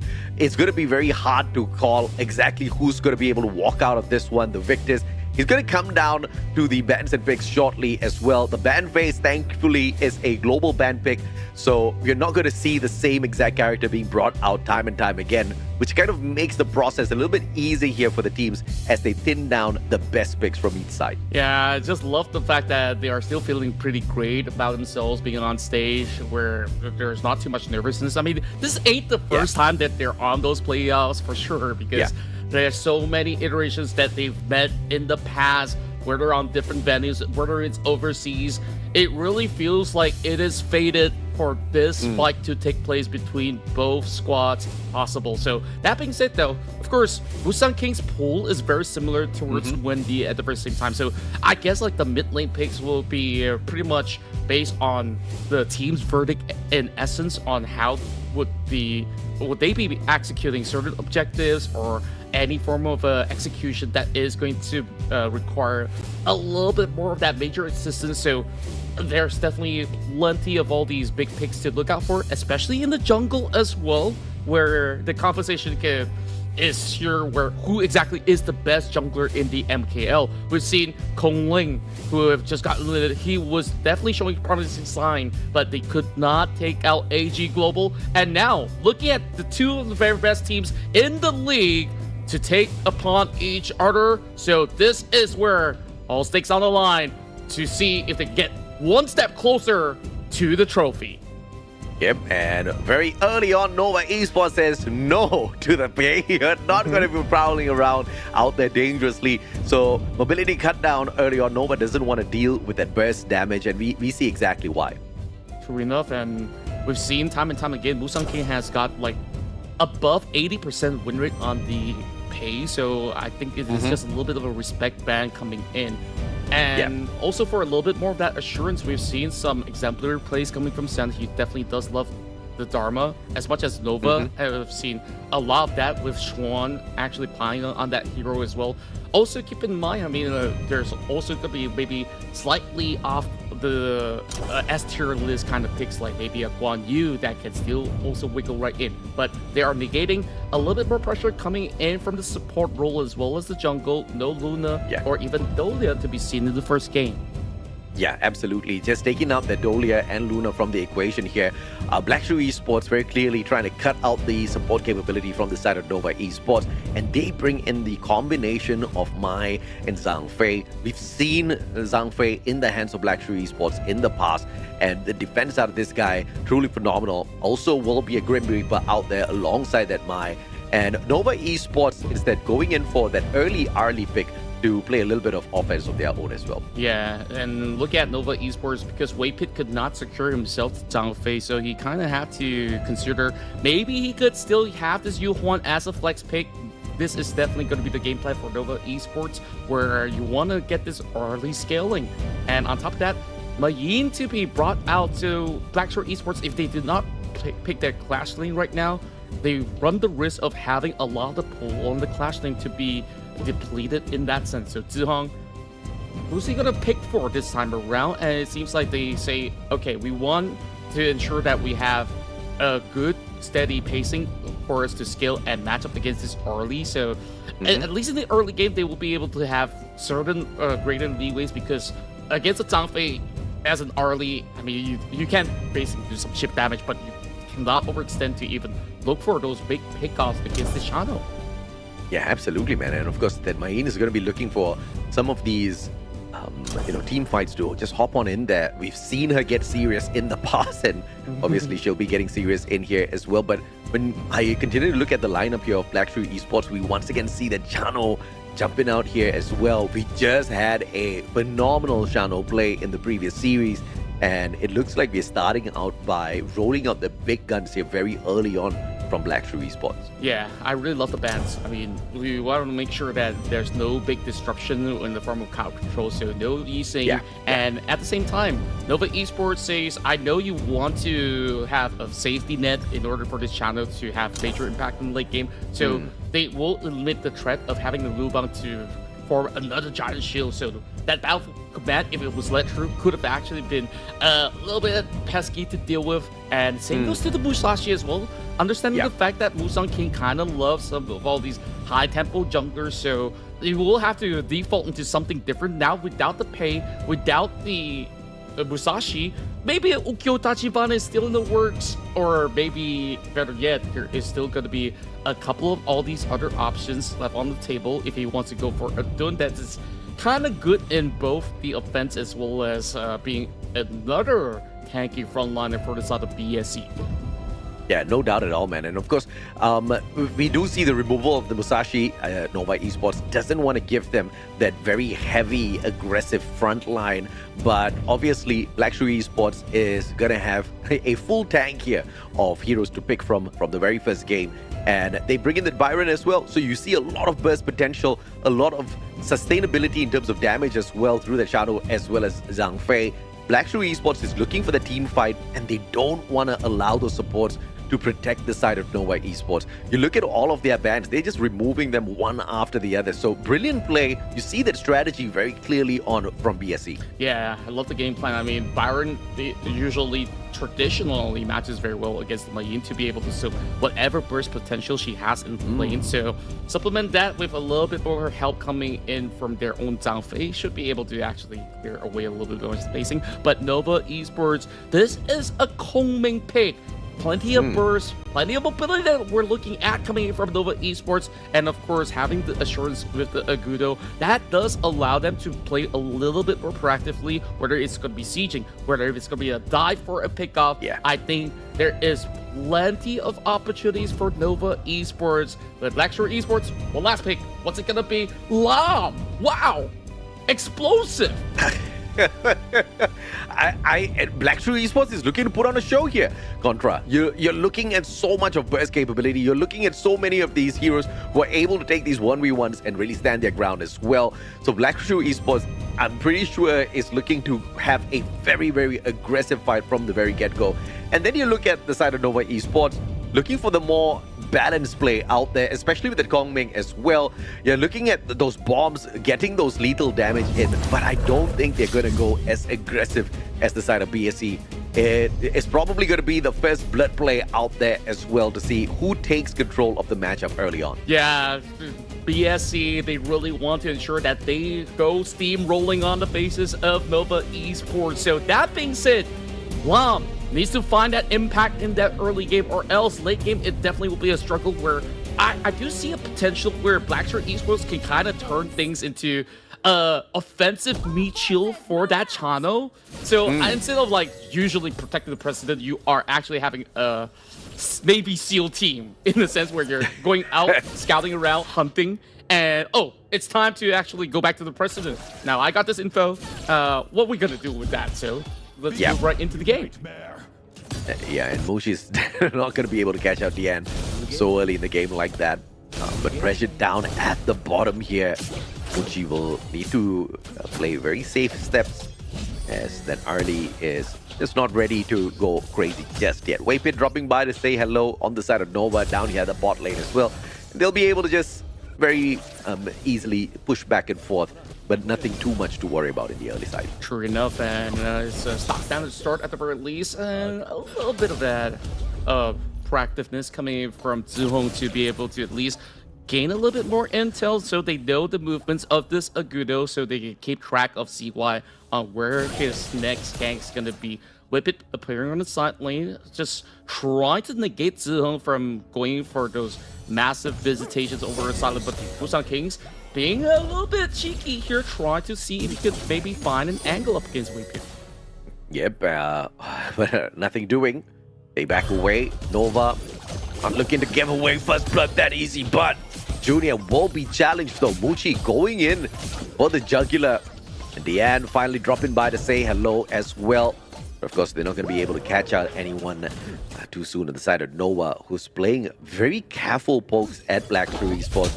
But it's just a matter of time here. We're seeing them build up those levels. Black Shrew Esports are waiting to rain down some doom onto Nova. Sure enough. Speaking of waiting, probably a couple more minutes before we get there. So, look at the current circumstance at the very least. Nova does actually secure himself that fire peak. Good for Muchi to have a little bit more of a head start. But then again, there's still plenty to be cooked up there. Speaking of up there, I mean, Clash Lane, generally as a Mayin, literally nothing can be done against Xiang because Byron usually on the offense, alongside with the kind of shield that he generates coming in from his passives, it's just going to be hard to destruct unless you do have more alternatives with maybe a visitation coming from CY. So for now, it's just going to be a steady run where they're just catching waves after waves. So what are we looking at is probably when exactly Musang King or even CY to be more involved for maybe a little bit of a deeper dive. Yeah, no doubt at all. And let's see, because obviously Xiang in a little bit of a pickle. We might just be able to see him force out that force field, but we haven't seen anyone capable of pressuring Xiang in a long time. Maybe now is that moment as one drops by alongside CY. Wendy there for the pressure as well. Sneak away the 5-beak, but it's not going to be possible as the minion wave gets cleared out. Byron holding on to his own here. Agudo will back away towards this mid to help out Wendy. And that little bit of pressure, extra pressure played by Nova on the top lane, very quickly dissipated. Yeah, and they've been able to at least take one cap away. That's just about it. Just barely any hassle at all for the rest of Black Shrew Esports. So Musang King, I'm waiting for him to really find that opportunity alongside with Zone, because you take a look at this setup, this mid-jungle duo has the capability of creating chaos. There's massive knockups from the depth from below. There is also that Choji Satsu Shinobi Bachi to be able to hit. It's always going to be a mouthful when you are trying to pull up the skill names of Maestro Nui, but now the jostle control begins over onto the Tyrant. They're seeing if they can just dive right through. CY does have the lead, but Dian found it. Yep, beautifully done by Deanne, and they are going to go out here for the all-out push, and the first blood finally comes on through. CY snuffed out, and the mid-pressure continues on for BSE. Wendy looking for the smash, but will not be able to find the slam dunk just yet. And Noah will be able to score out big time against BSE. Yeah, that was a perfect timing. Schwen coming in, just really smacking them down to the ground for that double. And has actually secured them pretty much more than they actually bargained for from those kills, and they now leave that mid lane so brittle, so Nova Esports, they can actually command in the battlefield. Let's take a look at it again, because you see this movement, and Schwen, he commits, he flashes forward, he knocks 3 members up there, and that's kind of how Nova dictated that battle, because they weren't expecting this Mayin to go all out. Yeah, I mean, but we do expect that Mayin to go all out as well in those situations, right? Crazily done here by Swen. Understanding, had the red buff on him as well, and was able to just absolutely wreak havoc on Black Shrew Esports. And that's not just the end of the push here from the side of Nova just yet, as Deanne drops by to say hello. Wendy not looking for a big fight. They have to be careful though, because Yuan on standby to hop on in again. Yeah, at least they regain a little bit more of the control over onto the Clash lane, but it is definitely going to be a trade, while Nova Esports have been able to breach to tier 1 down bottom as well to be able to match up against Tempo. Now Black Shrew Esports, they see a gap and they want to go for this overload, but is it going to be met with a little bit of cavalry as CY goes in? He steals it! Oh, beautifully done, and the steal coming on through from Nova. Overlord in hand now, and the extra bit of pressure to play up against Black Shrew Esports, but it's not done just yet. They want more blood. hunting down DN, Waypit, the blue buff on the side of BSC as well. They want to sneak it all away. They definitely do. Here comes the dive as well. Busan King does manage to retrieve it, so that is going to be the pressure being relieved, but they are looking for the catch against him. Uh-oh. Yep, and Siang will be cut off here. Swen, but the pressure back by a great team play on the side of BSC prevents any sort of casualty. A little bit of a push and pull in. Busan King pulling back at the most crucial point of time, and Nova will be able to bring their frustrations out onto the tower instead. Just waiting for the opportune moment now as the minion wave as well as a little bit of backup comes on through. Wow, Busan King really walked away with his barely with his skin in his teeth. But looking at the rest of the members, Nova now really piling on the pressure, and that steal was crucial. I mean, to say, yeah, Dan, you walk away with that tyrant. Let me show you what I've got this time. There's just full control for Nova Esports. But Dan's cooking up something alongside with the rest of the pack as they are looking to battle for this Crimson. Yep. And does it get stolen away is the big question. And what a knockback onto Waypit. And Zeong jumping on in for the slay. And they will be able to secure their red buff, but not before Xuan goes in for the dive. Jihong sorted out. Then finding one for himself is good, but 2 for 2 on both sides. Was that sacrifice worth it though? I think it is definitely worth it because you're putting Busan King and Zihong behind. So Muji, as much as it will stall him for a little bit, that was just more and more of all this pressure created and the pain point for Blackshore Esports. They got a few in return, but they are also losing out on this Azure at the very same time. And that's just a lot of resources being depleted from the side of BSC. So Nova Esports, I love the call that they made. Very aggressive. And look at this Mayim. It's going to be hard to control her. Shen is just looking so good on this pick.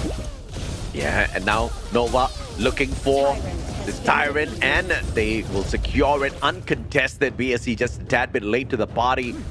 And now 2 big objectives secured already. Nova looking for the jugular. And BSC, do we get a steal? Yes, we do, as now Nova tries to play a little bit of a counter-attack here. What a stun onto both JR and DN. CY going in for the finisher. But the defense from Zihong will keep them up on their feet. Yeah, they managed to create a little bit more of that wiggle room to be able to steer clear away from danger. And pressure met with pressure once again. Nova Esports, yeah, they flat out a few resources. So Busan King so far understanding his limits while he has been trying to also look for those alternatives in order to really sift right through. But none just yet over on Muji other than that one fight. Now, going back to that big breakout of a fight along that Crimson Glow up top, I commend Dian for his efforts. He put himself in between, landing a beautiful unbridled outburst, and that's kind of making a little bit of a choke point to be held by the rest of Nova Esports. And speaking of that, they're looking to catch on to Dian, not exactly the target that they want. And now, a lot more room for themselves to claim that Azure Golem while a fight with Zeus. Yep, Busan King though. Xuan, beautiful catch on him. And like you said, Xuan's just going to be very uncontrollable at this point within this fight. Level 12 already, and the pressure now onto the inner tower, down mid lane to make that 3 defenders, as Zihong finally hops on into the battle as well, pushing back the forces of Nova. But a little bit of back and forth is not going to deter Nova at all, because look at this, doing everything at the same time. Now the enhanced Tyrant in their hands as well. Shadow Tyrant's just going to make them so much more difficult to deal with. Yeah, they really gained so much tempo from that scuffle over on the mid side, and now there's opportunities coming in from the bottom lane as well, looking to secure themselves the tier 2. Muji is already building very well, as we're also looking at the Scepter now completed by Wendy to have a little bit more burst firepower in that sense. Busan King, I want to see him really go into the thick of it, and he's not going to be able to join into this current occupancy from the side of Nova Esports, as he is really starving on those resources. So Nova Esports, they're currently running along with the ball.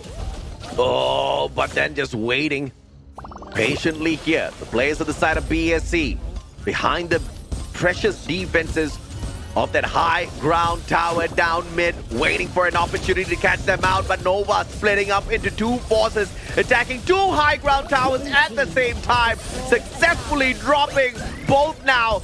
And a phenomenal stun coming through all through players on the side of BSC, and Nova's damage has been done already. Yeah, and overall, Blackstar Esports have no other option but to yield because they could not really fully commit. They couldn't dive all the way to the back. You don't want to deal with CY. You don't want to deal with Wayfeet either ways. This sustainability coming in from these two duels itself is already so troublesome for them to work with. Yep. So CY is just rolling, having a casual time as they are going to be looking to claim themselves the Shadow Overlord. So the coast is not clear at all for Blackstar Esports. They will have to let this one slip away. But when exactly are we going to be getting the involvement coming from Zihong as well as Musang King? I raved about this duo, but they're not really going to be having too much. So they have to default into a very different stance. It's plan B time. They're cooking all these defensive items. If you could take a look into Lam's build right now, sure, he's got the Axe of Torment up, he's got the Pure Sky, he's looking for the Blood Rage as well to have a little bit more sustainability,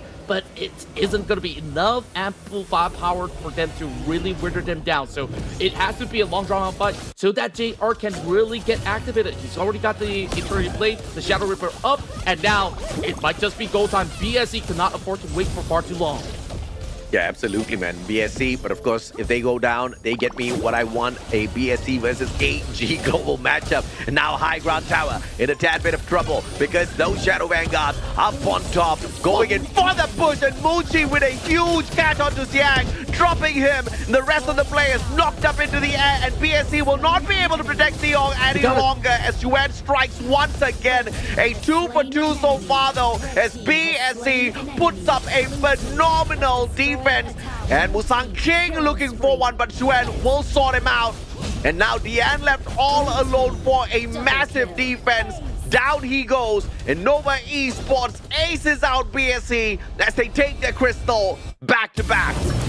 A great opening for Nova Esports, where they were calm, calculated, and composed. All the initiation coming in from that early game to really stall out and starve that Lamb in order to find themselves really up ahead here in game one. Beautiful play it out. I mean, that was just so so beautiful to watch. Nova Esports, you looked at the patience play and you looked at the big objective focus as well. Nova Esports not really giving up a lot of their buffs, right? You saw the crazy protect on their Crimson Golem as well as the Azure Golem, the constant overextension to get the Tyrant, and then the Shadow Overlord as well, which really tipped the scales towards the very end. Contra. I think like they were in the form of desperation, right? Where they absolutely switch it in that split second. They're hoping to dive all the way to Muji, but while they were doing that, Muji has expected that outcome to happen, and he created just about enough space so that they have that damage. And you saw how fast Xiang just melted. That's barely a tank if you ask me, because he barely had the time to pop that Pure Sky as well. He only dropped once. I mean, I can cut him some slack, right? But look at the rest of Nova Esports. You got a lot of phenomenal work coming, but you got to commend Shren. That initiation from the start, that double kill just snowballed him leaps and miles ahead to the point that nobody can really bank on hopes to even get close to taking him down. Yeah. I mean, it's just a crazy game. You look at Nova Esports, 3 of their players had no kills whatsoever, but it wasn't a problem for them at all, because it wasn't a game of looking for lives. It was a game looking for the objectives, and they were just so phenomenal at pulling away those objectives. JR probably had a really good time in terms of dealing a fair amount of damage, but it really didn't amount up to much. True enough, and Musang King, this is one of the roughest starts possible when you take a look at the kind of impact. You know, Lam is supposed to be a major threat in those early games, looking for dives, looking for opportunities, but realistically though, who do you actually get to dive? When do you have some safety net, he could just easily skirt away with his abilities. And Muji as well. So I think like Nova's draft so far is really well thought out in the sense that they don't allow this Lamb to scale up ahead, and whatever that they try to pull up, it will be answered back with fire. So Xuan was actually the one pulling all the stops possible. So that being said, I think like Nova really answered back in such a clean fashion, and it was just them really racking up ahead from those mid-fight onwards. Yeah, true enough, man. I mean, it was a pretty balanced game up until the 5th minute mark, and after that, a major objective secured by the side of Nova, and you kind of just saw the scales tipping instantaneously, right? From then on, BSC just had no way back into that.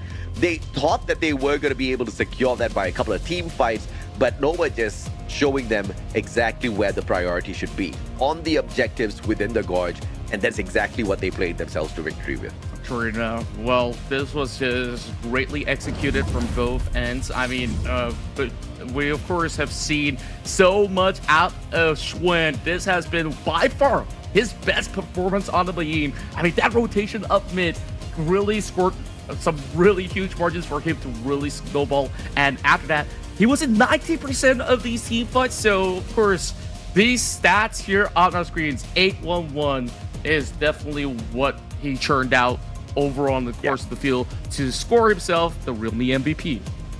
I mean, it was just a great play from him, no doubt whatsoever. And, you know, we all look at Mayin, we all see her as a very capable character out there to get those bursts, and that's exactly what he lived up to. Yeah, this was that golden moment, that triple knockup, man. What kind of counterplay do you really have against it? And then this is where the rest of the members of BSC kind of answered back. But take a look at the discipline. Nova Esports kind of have this line formation where they could just easily catch out targets after targets, and then it was go time again for Xuan.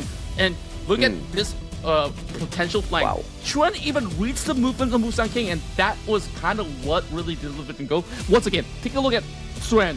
He comes in with the flank all the way to the back line, so there was literally no escaping from Nova Esports. Yeah, no escaping from Xuan. I mean, this guy, like you said, he was just one step ahead in a majority of these link-ups, and he could read his opponents like a book. And that just shows exactly how capable Nova is to pull away this victory, and the first one goes to them. It's a best of 5. We could still go the distance, but if Nova keeps this up, we're gonna have quite a quick day here. Yeah, I'm already sweating buckets trying to adjust my hair throughout because like I was really thinking that any given moment it would have been a big major flip. We've seen it yesterday between Nova versus AG, and it looks like Nova, they're solid not just on the offenses, right? Like the defensive play, you saw that scuffle breakdown over onto that Crimson contest, and it just goes to show that they have so much layers on what they are working with, and the comms, it must have been immaculate to be able to coordinate like that. Yeah, especially, it was kind of easy to go in for the big objectives, because whenever they were going in for these big objectives, the coast was clear, and the comms were mainly used for those team fights, which I totally agree with you.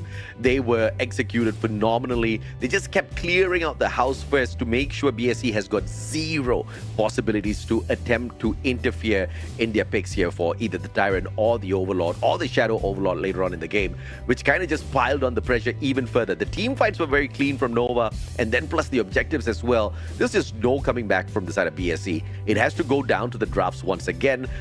In the earlier game, they were trying to clear out the supports from the side of Nova, and obviously that worked out, but Nova needed no support. Yeah, I mean, they're carries, man. They're really holding their ground by themselves, and at the same time, it's like, yeah, wait, Pit, I don't care about you. You can go.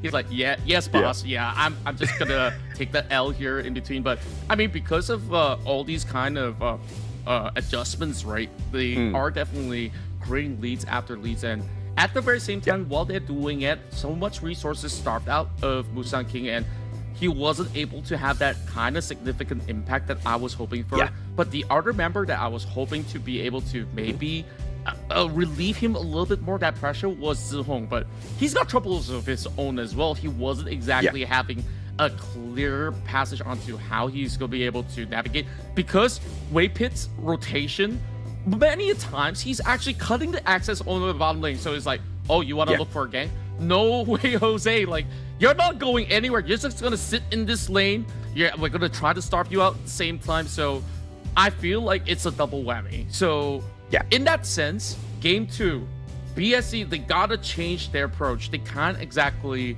afford another loss like this because they want to play high tempo. You gotta show that you are willing to actually extend out of your comfort zone in order to do so. Yeah, and it also looks a little bit unlike BSC to lose in such a fashion, right? I expected that game to be much more competitive between the two. It was very clear, like, they kind of knew what they were doing, but like you pointed out as well, players like Musang King, they were just not on their very best. And I wonder if or not this is just to kind of sucker in the team of Nova, showing them that, okay, you know what, you guys are way too good, and then to pull away that shock factor of dropping them when they least expect it, right? Because at a competition of this level, you also do have to play a little bit of mind games. But of course, the risk here is they get kicked out to the low bracket finals. They got to play the extra series, so they can't really be too cheeky back to back. We need to see a little bit of a comeback here, or else the journey for Nova to get to the finals is going to be a little bit too quick, don't you think, Contra? Yeah, I guess like we kind of jumped the gun a little bit, right, when we talk about, you know, oh, this is going to really be the downfall of BSC. I think they can limit tests because, you know, looking at the BO5, they have, you know, if they win, there's definitely another BO5 in the grand finals, if not in the low brackets as well. But whoever drops to the low brackets tomorrow is going to have such a long day, and that is going to definitely affect them mental overall. So nobody wants to be in that position. Quickly, as we move into the drafts, no early, no pay. This is going to be a constant between these two. These picks are absolutely sought after. Blackshore Esports also respecting Wendy, the best majority player here in the MKL. So you definitely don't want that to be falling to his hands. Nova Esports starts things off alone. So I think there's definitely a lot of angles that they can work off with this pick. Yep, and of course the Luna taken off of the table here from the side of Blackshore Esports as well.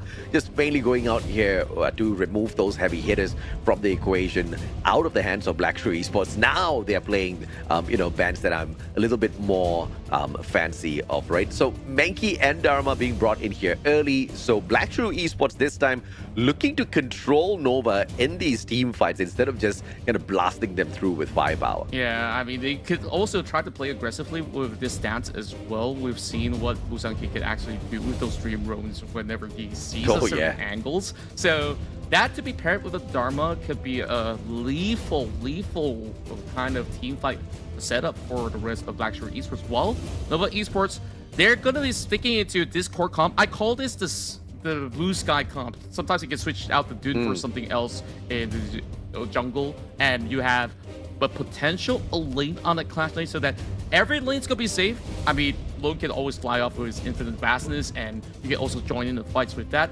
And you get the refresh. This is gonna be a priority onto that unruly blade of this Dune for C1.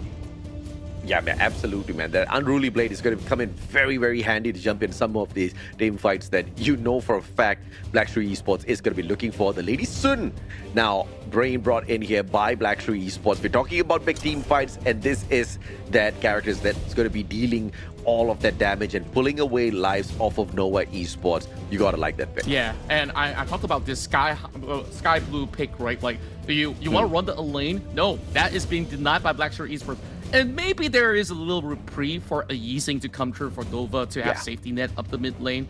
Is Blackshore going to ban it as well so that they deny a little bit more of that safety net from Blackshore Esports? No, they're going to aim onto the Ganmo instead, because that is going to be a major threat where you could just burst from a very long angle in order to catch out that Lady Sun. So they don't want that to happen. Yeah, absolutely, man. And, you know, this is the kind of composition which can strike fear into anybody's heart. Now, they got it more out of the equation, and that leads us to the final ban that comes through from the side of Nova Esports. And this is where we get to see the full composition of Blackshore Esports, right? Exactly how aggressive they're going to go out here with this one. Yeah, I really want to see if they're also going to answer back with a little bit more sustain to keep this Menki alive as well. A Yuhuan is very possible, whether you want to park it down the mid lane or even the bottom lane. Well, then again, when we look into the bans as well, so much of the focus of Nova Esports is on the role of Yan, so it kind of pits him into a space where you're looking for utility in order to keep everyone intact. That is going to be a very small pool that he has to work with right now. Now brings in the Lady Zhen, a huge catch potential that we're looking at from Blackshore Esports.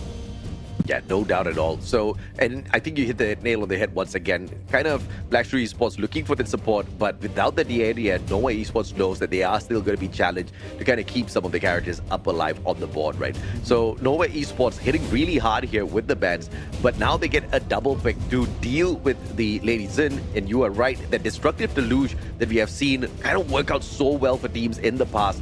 And their counter to that is the Zia as well as the Guan Yu. Now we've seen this composition come through in the past before, and Nova Esports knows really how to do a lot of damage with this one. Wow, I kind of like the Zia pick for some reason. I mean, if you could actually lock one player up, and then you could just basically have the entire team of Nova to focus up that target, and then once again break open with overwhelming force in that sense. But to answer back to that, Blackshore Esports knows that, okay, you want to dive in with your Guan Yu. I'm not going to allow that to happen because I can lock you in the box. Even if you want to jump on me as a Dun, you will be met with retaliation. So Nova Esports right now, I think that if they can bank on that late game hope, you want to overclock the Lung or maybe even either one of these parties so that you can have that late game potential that can still overskill up against BSE.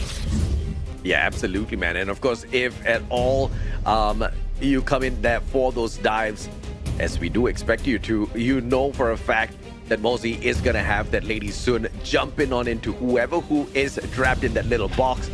And this is just going to be an absolute bloodbath. Blackshore Esports with a composition that can definitely deal with Nova this time around. But I see some magic in store for us that Nova might just be able to pull out of the bag for a 2-0. Fair enough, and here we go as we are seeing who exactly will get themselves closer to the match point at this moment.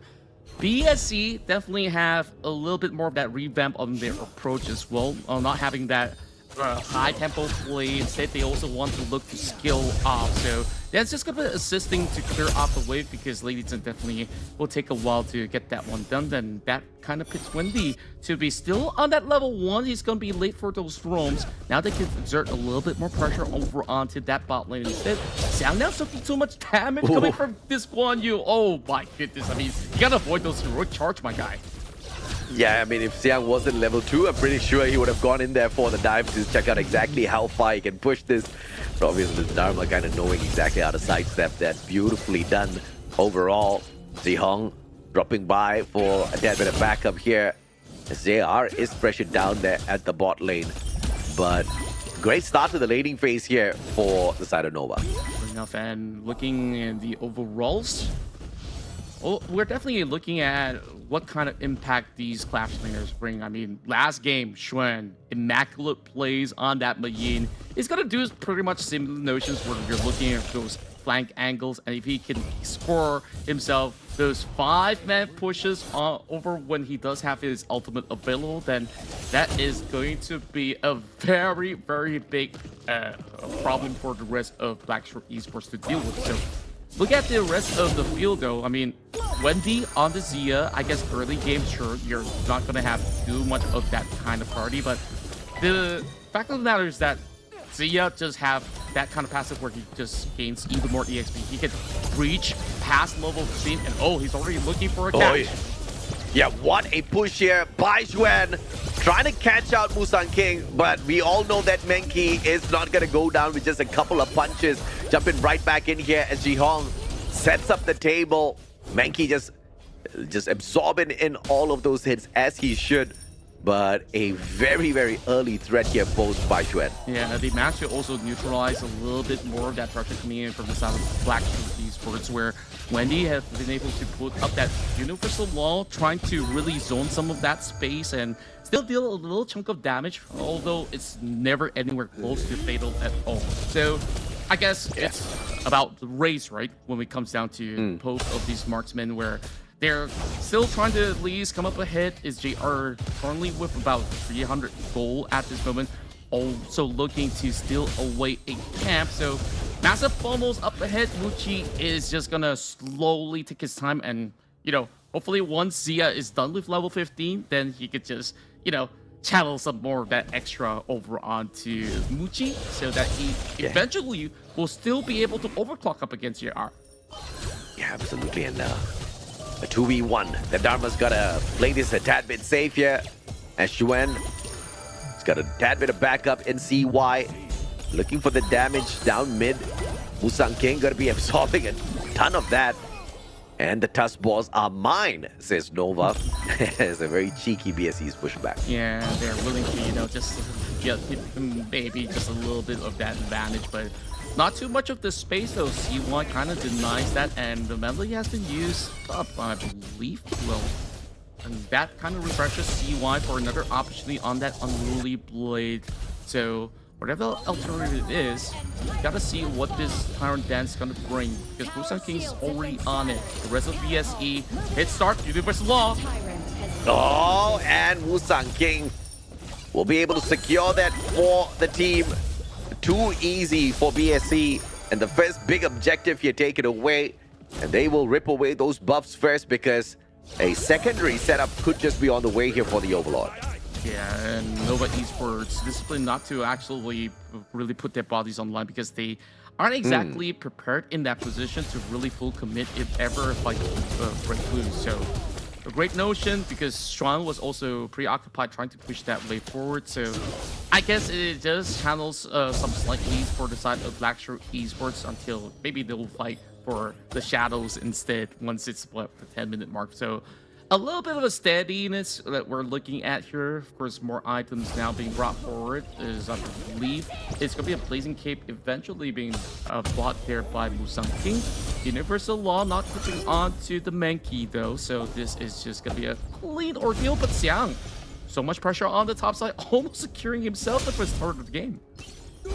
I mean, almost is the key word there. One final second, and the backup from Xuan is going to be preventing that dart from falling all that too early. But you know, its days are, I have to say, minutes are numbered here as Musang King continues the pressure down mid, but CY dropping by to say, no, not just yet. Yeah, just love what they're trying to build up over onto the sidelines. Oh, the retaliation, flaming pounds over onto JR. He has to flash away. And Musang King and Zeong making sure nothing goes too south for the squad just yet, as they drop by to say hello, as JR backs away to play a defensive recovery. And everybody on the side of Nova, I mean, it's shockingly aggressive in this game, and we're still balanced at the 6-minute mark. Yeah, if anything, there's just slight cheekiness with some attempts coming from Xuan. This was Wendy hoping to steal some objectives, hoping to steal away the Azure. I mean, so long as you have the smile double from Musang King, it's not going to be taken away though. But JR, he's doing and managing so well so far. I believe they're definitely looking for that eternally late start, and we're already having to do this for the side of the end. Now, a little bit of the soak of pressure coming from Xiang as he's being held back. CY coming for the back as well. Oh, and then the stun comes on through, pulling Xiang in, and CY rips away first blood in the game. The Dharma just too squishy for him. Musang King in trouble as well, as Swan pushes him right back into trouble. And CY will clean up house once again, looking for the end this time round. And the cat is there. Everybody doing their part. Wendy with the double. And this is just all-out wrecking ball version of Nova. That was an insane angles coming in from Wendy. That Universal Law and the snipe from downtown for that double. And now they also secure themselves the mid-turret at the same time. A 4-0 clean sweep in that battle. Xuan, major impact with those pushes. And bye-bye. The rest of BSE was just boxed through. Yeah, from nothing to 4 kills, Nova Esports showing who's boss. And now that just puts them on the back foot, going in here for the blue buff as well. CY just so cheeky. BSE bled out again. They make it look like it's a walk in the park, man. Like, it's ridiculous on their work rate, on how efficient it's been looking like. And just like that, they have definitely got the massive rotation is going in favor and slowly starving out the rest of Blackstone Esports. So tough losses. How do they actually stall for time to recuperate is going to be the big question here for the rest of BSC. At least they try to answer back, trying to defend that outer layer of the tower. It will eventually crumble, but the Guan Yu doesn't really want to run the risk. But Nova once again teasing. They are trying to poke and prod over on the corner of this Overlord, but there's no commitment so far. And not even the likes of BSC could kind of take their chances on this, so that allows Nova to secure this one for free. So freebies after freebies here for Nova, and this is obviously gonna evolve into a little bit of a problem eventually as the Crimson Golem shows up, and yet another steal attempt coming on through from the players of Nova. Look how they will barricade that Crimson Golem in. Wendy, both with those red buffs, and still BSE bled out. No objective secured, even in their own camp. Yeah, they're just absolutely denied from getting any form of resources right now. And what makes matters worse is that there is going to be an incoming approach over onto the lane. Which one do they defend, though? Is it going to be top or bottom? They got to take their pick. They will have to let one slide, so Wuchi's going to chunk it all away as this goal lead balloons over onto 3,000 right now for Nova Esports. My goodness. And not going in for the Overlord just yet. They want the Shadow version. They just have to be a tad bit patient here for a few more seconds before that comes on through. And the pressure from those Vanguards is probably going to be the finishing blow Nova is going to be looking for. They've already done the initial work on the top lane. Only one final tower left standing here, the high ground tower. And I don't know how Black Shrew makes out of this one, Contra. Yeah, looking at the circumstances, I find that they are having some struggles in the form of execution because it takes a lot more of coordination for Blackstone Esports to get the perfect kind of angles, whereas Nova Esports kind of just walks in, layers it, and that Universal Law brought that so low. Where's it gonna go? Yep, the end trying to get away. Will be able to flash on through, but the flash wasted already, which means the setup for yet another big objective coming on through for the side of Nova. Look at Dren absorbing absolutely no damage as he just runs on through these players. Musang King, a sliver of hell. Juan goes in, CY with the double. And I cannot believe what we just saw. Shred just throwing his life down the drain. But what he ripped away for the team was massive. Absolutely super massive. And that is supernova movements coming from Uchi. That was an offensive, infinite vastness cutting right through, and that just paves the way for everybody out there to say, go, go, go. Nova now trades this room. Xiang, no opportunities whatsoever. BSC from that box location, Dan was hoping to catch somebody different, but he was the one being clipped out, and they were stuck in such an awkward angle. That's how Nova capitalized. My goodness me, and now Nova going in here for the back-to-back. They have got the Shadow Tyrant, now they want the Shadow Overlord as well. This is the setup, but the overextension fest, Musang King looking for the buff for himself, but CY will have his own say once again. The attack on the Crimson Golem is just unrelenting for the side of Nova. Yeah, pushes after pushes, and they have never conceded. Every single buff stolen away. I mean, Musang King, he's not looking too beefy at this moment, so it is kind of rough of an ordeal where Waypit and the rest of them are occupying that space down at the bottom. Another camp stolen away from the side of CY. So Musang King, man, he's just walking in, soaking whatever EXP he can. But even despite that, take a look at this. There is going to be any call coming in for the Overlord, and there's not much that can be done at this moment because this siege right now is really unstoppable for Nova for the meantime. Yeah, absolutely. I mean, Blackstone Esports can't do anything up against this push at all. Tower after tower, they are losing. And I think this is just a brilliant play coming through from Nova Esports. Get the damage done here with the initial towers. We are going to bring out the Shadow Overlord when the time is truly key. After the damage is done already, these boys are not going to be able to deal with the Vanguards and us at the same time. On that point, Nova hops on in. Shadow Overlord time, baby. And Blackstone Esports can only sit and wait. Yeah, and the longer they wait, they're absolutely gonna get cooked with this one. Now, full prong attack coming in from the side of the top lane. And this is where BSC needs to find those angles. They need to find an opening out there. It's not going to be easy to target Muji. He will have that infinite fastness. So who realistically are you looking to catch? Trent's going to be slippery as well. And I think the only immobile target is going to be Wendy, but you will run the risk to be facing up against the rest of the front lines of Nova Esports. And that being said, Universal Law onto Musang King. That's only 50% of health, buying a little bit more time as he goes for the reset. And the rest of the pack, BSC, are allowing them to at least get a little bit more tickled down there, because that next Vanguard is going to be the major one that they really have to take out. Absolutely. Shadow Vanguard on the way. The damage initially done already onto that high ground tower, while the players on the side of Nova, and the knockup just momentarily pausing both Waypit and CY, but the damage continues on. Shadow Vanguard will get the job done down here at that high ground tower. Bottom lane secured, and now that high ground tower up on the top lane as well turns into the priority here for Team Nova.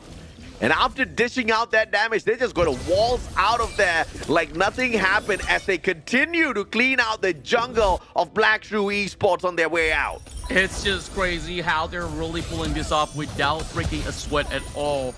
Wendy really creating such a zone control in the sense that scratch whatever thought that BSC had about popping onto him, because he's also got that Splendor up online.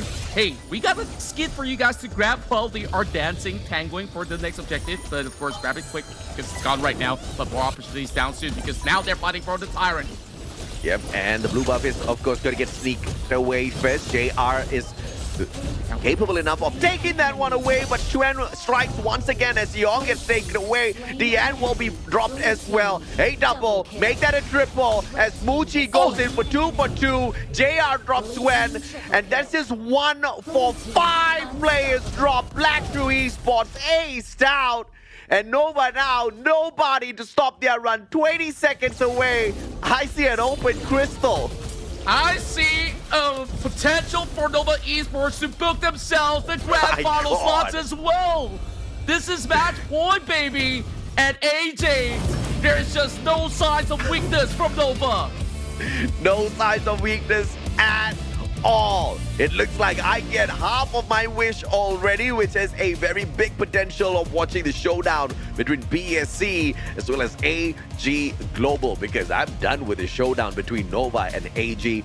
But BSC as well showing some signs of weakness here up against Nova. But I don't believe this is all that Team BSC has to offer. I think there's so much more from them. I just don't see what they're trying for here. I don't think they're going all out just yet, Contra. Yeah, whatever fire igniting inside of BSE out there, they gotta make sure that they fan the flames right now, because it's about to be put out by Nova Esports. I mean, looking at these guys, I mean, there was just so many of all these angles that they managed to find in that early game, and the execution, sublime, right? Like, there was that brink where they were thinking, if we lose another couple of objectives, we're done for. But if you were not positioned to actually contest, you're also done for. And you saw that 1v1 happening, taking place. Xuan was really running the course up against Yar. Sure, he went down. It was a close call, but who do we have? We have Muji on that triple kill, and all the members of Black Shrew Esports was wiped away. I mean, come on, bro. There was just no way we could stop this push coming on through. And that look was that initial pick coming on through from Nova Esports. We see exactly why, right? Muji was phenomenal on him. But props to that Dun as well. See why, you know, just doing so much out there, and such a proficient game from him, right? It was not the biggest damage dealer out there on the map, but those proficient plays were just sneaking away lives off of Black Shrew Esports players time and time again. Yeah, the impact that CY and Wendy had in this game is just phenomenal. I mean, we saw every placement coming in from the Universal Law, as well as the catches on the Unruly Blade coming in from CIs to always pin somebody out.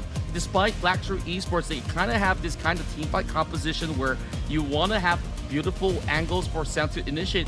He barely get anything done in this matchup, to the point that the supports are surpassing his damage. He is barely even a meat shield to begin with. Sure, he soaks a little bit more as a supplementary tank, but that's kind of about it. So I just felt like 2 games in a row, Nova Esports, they won in so many different fields of department, and from minute 7, they just kind of lost it. I mean, I think from the very start, they kind of lost it because Nova had a plan running all along, right? They were just not dropping a beat. They were just continuously bleeding out BSE, and there was just nothing BSE could do about it because of the kind of composition that we had on the side of Nova. I expected the burst output from Lady Sun. I expected Menki to go crazy. We've seen how Musang King plays this guy so well, but we didn't see those brilliance coming on through. And I think it was because BSE didn't want to go all out here. I mean, props to Nova, but there's something up BSE's sleeves. But one guy did not hold back, and that was Xuan. I mean, crazy plays on this Guan Yu. Man, Xuan, what more do we have to say about this guy? Incredible on the Mayin, Xuan, still impactful when he runs his horses through. There was that portion where in that fight, that Razor Cavalry kind of split the fight into half. And by doing so, he just locks it onto JR, and nobody else was protecting JR. If you're going to run into a composition where you try to have the Lady Sun to have any major impact in dishing out damage, then you got to ensure that he's pretty much safe, but Xuan ensures that there is just no room for them to even take a breather, and therefore he has been able to really take charge and command in this matchup. Black True Esports is definitely capable of a reverse sweep here, but the way Nova has been playing this today, I mean, they have been looking pretty much spotless with all of their gameplay and strategy, Contra. Indeed, and like looking back into some of those replays as well, Xuan, the moment he opens up his Razor Cavalry, it really sets them up into a great scale of success because the rest of BSE was being shoved around, and that just opens up all these angles for the Divine Punishment, and this was it. Muji with the most aggressive call to dive through 2 towers, and Xuan says, it's okay, I risk it for the biscuit. We're just gonna take all of their lives if we could. I mean, and that led to the ace of BSE, which was just phenomenal. Xuan really doing so much, and for a good 30 seconds, BSE was absolutely crippled. And even in this fight, Xuan just kind of outplaying JR in a lot of the time. And just when JR thought, okay, you know what, Xuan, you've pushed the boundaries, I've managed to punish you, the guy was just buying time for Muji, and it was just crazy plays coming through from them back to back to back. And this is what we expected out of Nova from the get-go. I expected Nova to go 3-0, but I didn't think it would look this easy. I still think there's enough left in the tank here for BSE for a little bit of a comeback here, Contra. Yeah, I'm sweating buckets for BSE's behalf. I mean, right now, this is just a tough pill to swallow, right? Because twice they tried to get certain things done with different outlook. This time they even went for a tank, and that Menki was being started out. So we are seeing a pattern here from the side of Nova. Their objective here is to really starve out all the spacing in their jungle. So the rest of these members of BSE now really has to prepare an alternative plan. So you need a little bit more involvement coming in from BSE's support in order to guard some of all these entryways, in order to really stop these kind of bleeding out from happening. So that being said, it's easily put when we say, oh, this is the problem, but what is exactly the solution? The drafts up next is going to be very important. If they can find maybe an engager support, then they can kind of break most of the rooms from being breached in that sense. Because 2 games in a row, it was mainly like what we're seeing right here. Perhaps one round they were on the Zhangfei. Sure, it was just safeguarding the main carry, but other than that, right now, the one that needs helping hand is Musang King.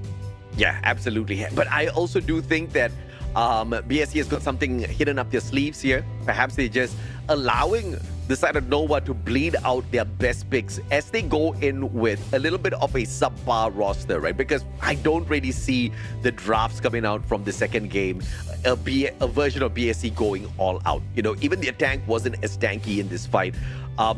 But of course, it's not the end of the road here, because we are talking about a best of 5. We're talking about potential 5 games, and we have seen BSE go the distance in the past. they can definitely pull out a comeback here. And the beautiful thing about MOBAs is every game is a fresh new start. It all goes back to the drafts once again. So this is literally a full 100% reset, except for the one factor that the global bandit picks do play in here. You cannot bring in some of these heroes again, and I think that's really going to pressure the side of Nova as we head on into the drafts for Game 3.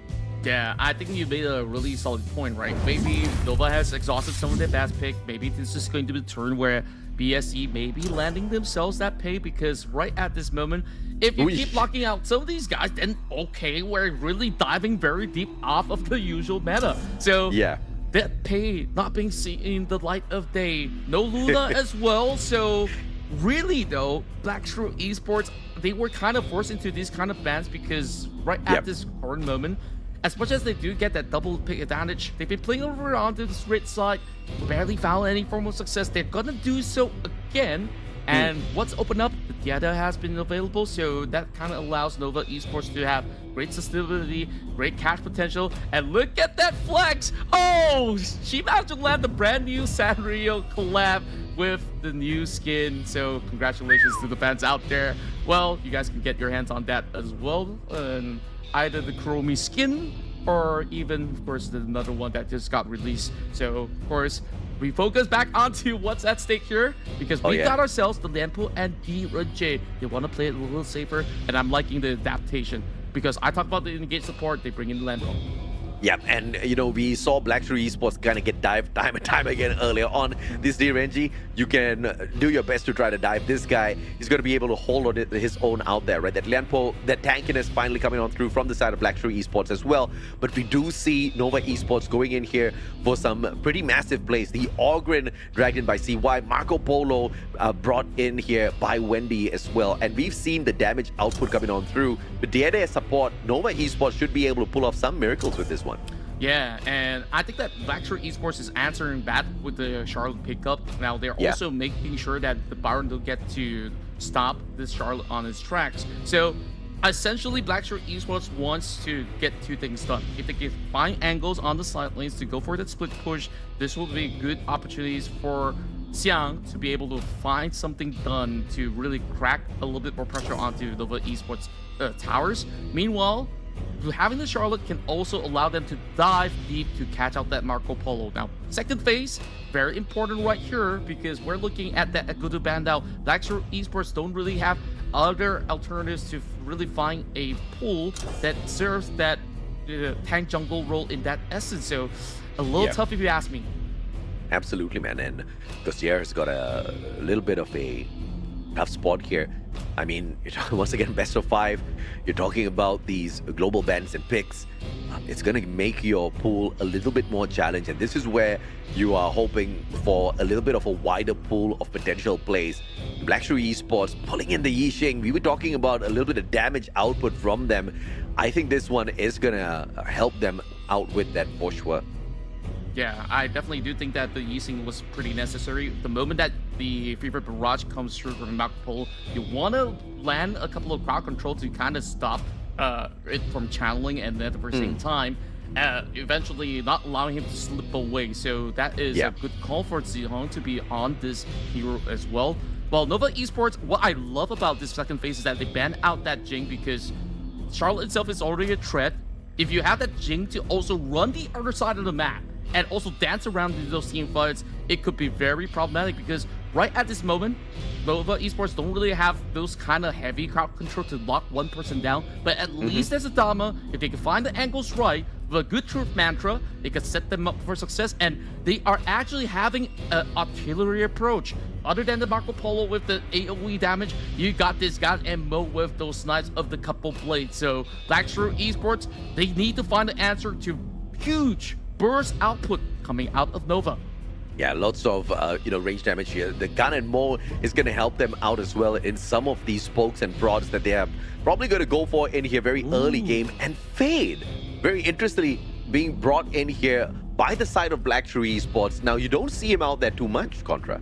Yeah, I think he is appearing for a very good reason, because essentially when you don't have the Jing, you kind of have this similar approach. You can kind of move in, bait some of all these members to fight, and this allows the the jungler of BSC, Busan King, to really dive in deep if he finds the angle right to catch onto that Marco Polo. And here we go. It is going to be perhaps the final hurdle for the rest of Nova Esports to clinch their round in order to be the first team in the grand finals, or perhaps Blackshirt Esports says the road is not clear yet for you as they are looking for a big reverse sweep in this game 3. Reverse sweep, or do we see them get swept up here by a wave of Nova Esports? That first game and the second looked pretty one-sided from many angles. But Blackshirt Esports, a team that has proven to be champions in the past, obviously shows us a little bit of a promise here with this draft. Let's see exactly what the early parts of this play here in Game 3, potentially the final game as Nova Esports are on series point. Yeah, the first thing that I really want to touch upon over on to how Nova runs this composition is going to be quite similar as to how they kind of executed on that last round with the Zia when Wendy now pilots onto the Ganondorf. So essentially, having that long-range artillery is going to be able to chunk down PN as Wendy does secure themselves the reverse sprite. Shen's going to do the same over the top side as well, already garnering those leads very early on. Muji also with the fire beak. So BSE, what are they cooking? They are actually sending 3 members down the bottom lane. Yeah, absolutely. And Lian just getting a tad bit cheeky here. He goes on for the push. This Lian Paul can take more than that, they say. But Nova not thinking twice at all to dish it out to him. So great plays overall. But a pause coming on through here in the game for a tad bit. Well, I guess we need a little bit of a breather as well. I mean, it's been exhilarating when we take a look at how these teams were going up against each other. But that tempo played out. It was good notion from the side of BSC that they kind of let go of some neutral objectives out there, and eventually they reclaim a little bit more that fire beat.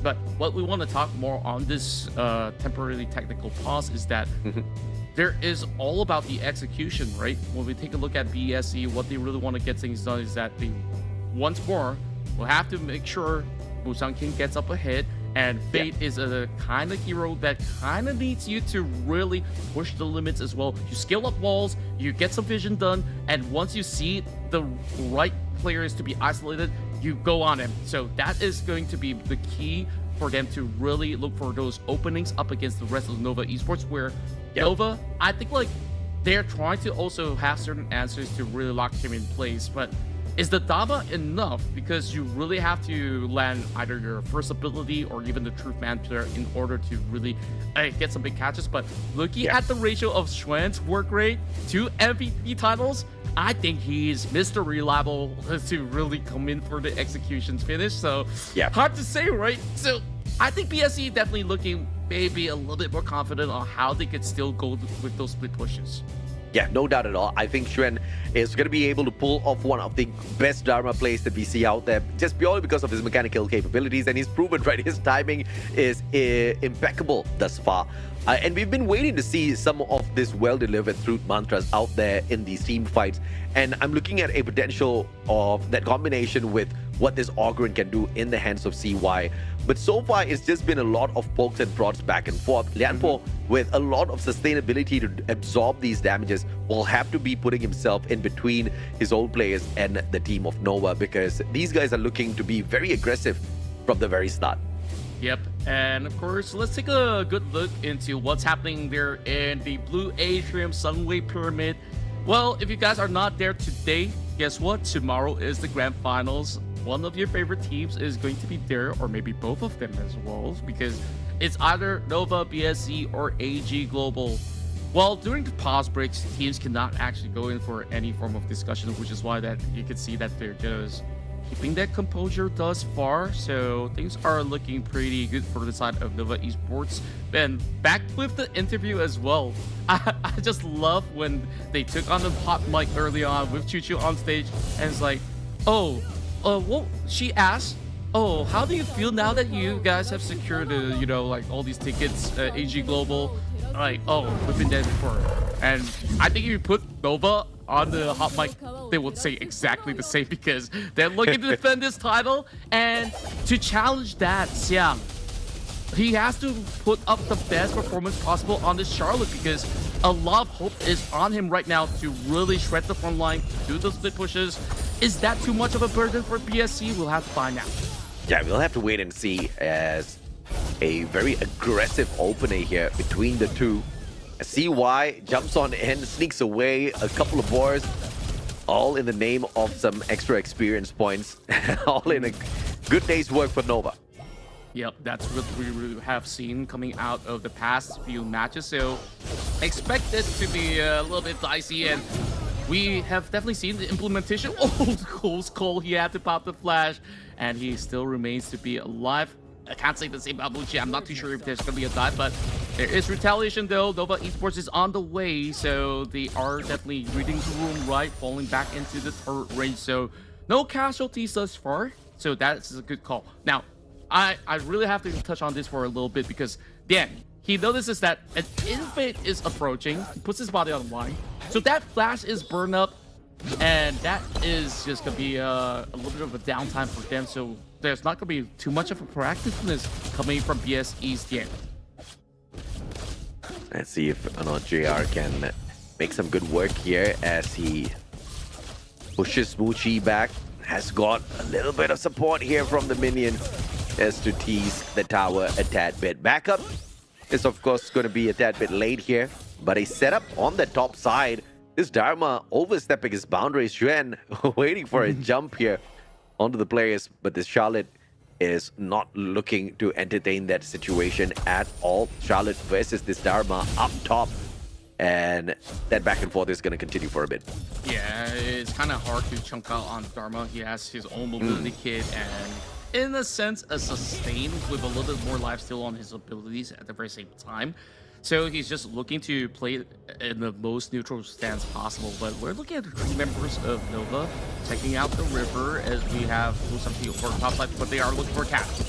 Yeah, looking for a catch indeed, and the knockback onto Ji Hong will be absolutely perfect. Yes, DN is tanky, but he's not going to be able to just waltz out of this one without a challenge, as the players on the side of BSE allow CY to waltz away with that one. Jeong on the reset, and Nova opening up very aggressive up against them, and that gives them the perfect clearance to take the first big pick of the day. Yeah, they saw a gap, they took it, and this is once again CY now stashing away 2 camps off of Blackshrew Esports. On top of that kill, I guess it's rinse and repeat. Once again, Nova is not slouching any point of time, but the rest of Blackshrew Esports, what's going to be the call here? Because that is going to be an invade. CY steals it again. Oh my goodness. Stolen away like it was nothing. And Musang King this time around, though, he is definitely looking for some blood, but BSC haven't been able to find that recovery up against Nova just yet. Yeah, I mean, Wendy also securing a blue of his own, so that's double buff going in favor, and now that it's on the mage, you can expect more couple blades to be thrown out, shoveling waves after waves, but BSC, they're just playing the slow approach. Now Musang King has been spotted up by Xuan as well. Xiang is pretty much ready to jump on it if push comes to shove. CY now opening up that bridge, not fully committing as well. So, is there going to be a dance for this Overlord? Only time will tell. I mean, it's really down to Zhong. Can he actually find those major catches with the World is My Board, while all these kind of slow stance is starting to build up to something here as Musaki goes in for a dive. Yeah, I mean, he goes in for the dive and instantly backing away as CY will call his play out. And unfortunately for him, Musang King is just way too mobile out there. But yet another tower will be under pressure as that bottom side finds the first tower given away by the side of Blackshrew Esports. There we go. They lock right in with the World's My Board, and CY's got nowhere to go, so that one pickoff is all that they can actually get out of it. So good call coming from the side of BSC because he kind of overextended a little bit, and the rest of BSC, they expected them to go in for the invade. So great space taking coming from BSC, but oh, Wendy! I don't even know how Wendy pulled that one off. Ji Hong, he thought he stood a chance, and out of nowhere came the drop and the reversal. The steal for our buff will not be a possibility, says BSC this time around. They're sick and tired of Nova constantly finding these invades. It's just absurd on these pokes. Look at that range. I mean, that is just looking pretty illegal on that connection where Wendy himself is just zoning the entirety of BSE. So what's going to be a play here? I mean, Wendy, if he gets jumped on, he can also push them back slightly with his first ability at the very same time. So it's just looking so good for Nova Esports now that they're also opening a little bit of opportunity on the Clash lane at the very same time. So it's going to be smooth like butter for the moment. Now challenging for this Overlord. Oh, and DN is going to be pressured back. CY will secure the Overlord for the squad, and now those Vanguards helping them to push those towers should make the work of Nova Esports a tad bit more easier, and to potentially catch out a couple of the players from the side of BSE. CY maybe has overstepped his boundaries. Dian going jump back in here, back to back. Siang maybe on the back lines, but they get trapped into the board. And the crucial crowd control, all thanks to Siang, will put the team at risk. But a 2-for-2 trade on both sides as Zeong hits right back. Yeah, that was a great recovery, all thanks to Ziho, but at this very same time, that was Xiang going in return in that exchange, but that is still a big win, right? Because these are the guys that can afford to soak those kind of damage. They managed to finally put a shutdown onto Wendy as well as Waypit at the very same time. So if they can rinse the same formula up against the rest of Nova, this could be the kind of angle that we'll be getting from BSE. Once we take a look at the replay again, this board clips onto the two, and BSE wasted no time. That Muchi, he had to charge that Fever Barrage just to rechannel it. So in essence, I think it's also a good reprieve where Muchi has been able to find those 2 kills back. Absolutely. Well played by both sides. Kind of negating the worst. But the question is, will Black True Esports be able to deal with the pressure of the Vanguards as well as Nova continues to secure more of those busts out there in terms of both camps? And of course, down at the bottom here, Muchi single-handedly says hello to the Tyrant. He's gonna have no problems whatsoever dealing with it. It's like, CY, you get to go backseat next season. I'm jungling this time around. So perhaps that could be a close call. Muchi, so far in this entire game, he can't be left all alone. He's been farming by himself. He's currently a couple of hundreds a hit, already got that Spark 4 dagger up, and looking to build defensive items because you expect a lot of members of BSE to be jumping upon him when he does channel that Fever Barrage. So he also does have Purify available if the coast gets a little worse for wear, and here comes the dive. Oh, and the dive was bad for that Ogren this time round. As JR goes in for the slice, and bye-bye DN, they say. A 3-for-1 trade, double kill for Mr. Xuan. And this Dharma, as anticipated, is putting on the hurt for the Black True Esports players. And not much options on the defense. They fall back, and the high ground tower on that mid lane will say bye-bye. No BSE players here to defend it. And on top of that, the top lane as well being crashed on by here by Nova. My goodness me, a 2-for-1 high ground tower push. That was a big play from Nova Esports. It was so clean from Nova Esports overall. Like the way that they've executed it, and a little bit of overcommitment as well for a Crimson is absolutely not worthy. And just like that, Nova right now calls for the Tyrant, Shadow Tyrant already available to CY. Wow, and Dion once again unable to get away. Zuen with the Punisher, Musang King with the trade onto Muchi, but the double trouble. The damage was already dealt in here by Muchi before Xiang shows up, and he's gonna get aced down alongside the rest of the crew. Black True Esports down, and now the push to clear out the minion wave down mid. And the assistant is there. The Crystal says bye-bye. Black True Esports, not a single player to do much, as Nova books their ticket in the grand final. Sending the ace in the hole as they have a clean take straight into the grand finals. The defending champions are here to reign again, and awaits whether if ENG or BSE will challenge them once more. I mean, this is exactly the worst case scenario for BSE.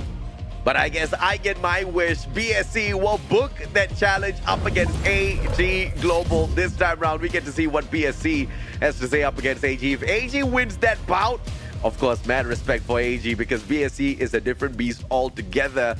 But Nova made sure to make a very big statement here today. I still feel like there's still a lot BSC has got in the tank that they're not showing us. This is not the end of the line for them. Getting kicked down to the lower bracket final, I think BSC is not sweating too much about it. Yeah, as much as we can say that they are not sweating too much, I mean, I'm sweating for them because we take a look at the run. It's not really convincing on how they didn't have a single response to Nova at all. At least when you look at AG Global, right? The way that they've been able to fight tooth and nail with Nova is telling us that, hey, they do have a very solid chance. It's just down to that final game, right? But BSC today, they were absolutely starved out. It really felt like Nova has done so much preparation before even going into the series in order to really stop whatever plans that BSC had. So going back into this very final game, I think like there's a few notable things that we have to actually pin out is that sure, there was a lot of pressure for Charlotte as well as, once again, Busan King to kind of find those angles to perform. The late game insurance was split pushing, but they keep subscribing to, you know, the challenges over on the Crimson. How many times did they actually fall prey to Nova's catches by doing so? Plenty of times throughout the entire series. Yeah, absolutely, man. And, you know, we were expecting to see Xuan do a lot here with the Dharma, and this man delivered, right? Usually, we see the Dharma get involved in a lot of these team fights and walk away with these drops, but Xuan was going out there. He was looking for trouble, and he basically found many trouble plays on the side of BSC that he was hitting down one after the other. Muchi was just pretty much doing the jungler's work out there as CY went prowling out looking for more lives. It was a great team play overall coming through from the squad. And BSC just unfortunately had not much of a response, right? We were expecting Lianpo to kind of really be the tank that they deserved out there. And even he could not sustain his life much long up against them. Yeah, I guess like it really was a very risky play. Now that we think about the Lianpo pickup, right? That is the designated tank, and he had too much of a pressure on him as well because we talked about him needing to rotate around just to guard some of all the entry points. He could only hold on for so long, and there were times that he really had to burn all these resources and sometimes give his life away for it. So it was definitely a very daunting task in the side of BSC, where they were hoping, you know, them to have a certain tempo play. They couldn't find any rhythm, and it has been the same essence of what went on for 3 games back to back, where Nova is just unrelenting. They were just showing up every step of the way. So like you said, CY as well as Xuan, these jungle top duo is just looking super phenomenal. So I think that would say just about enough. I believe there's more to be said there up on the stage. So let's pass it back to our dearest host, Choo Choo, to see what they've got to say. So of course, let's check it out all together.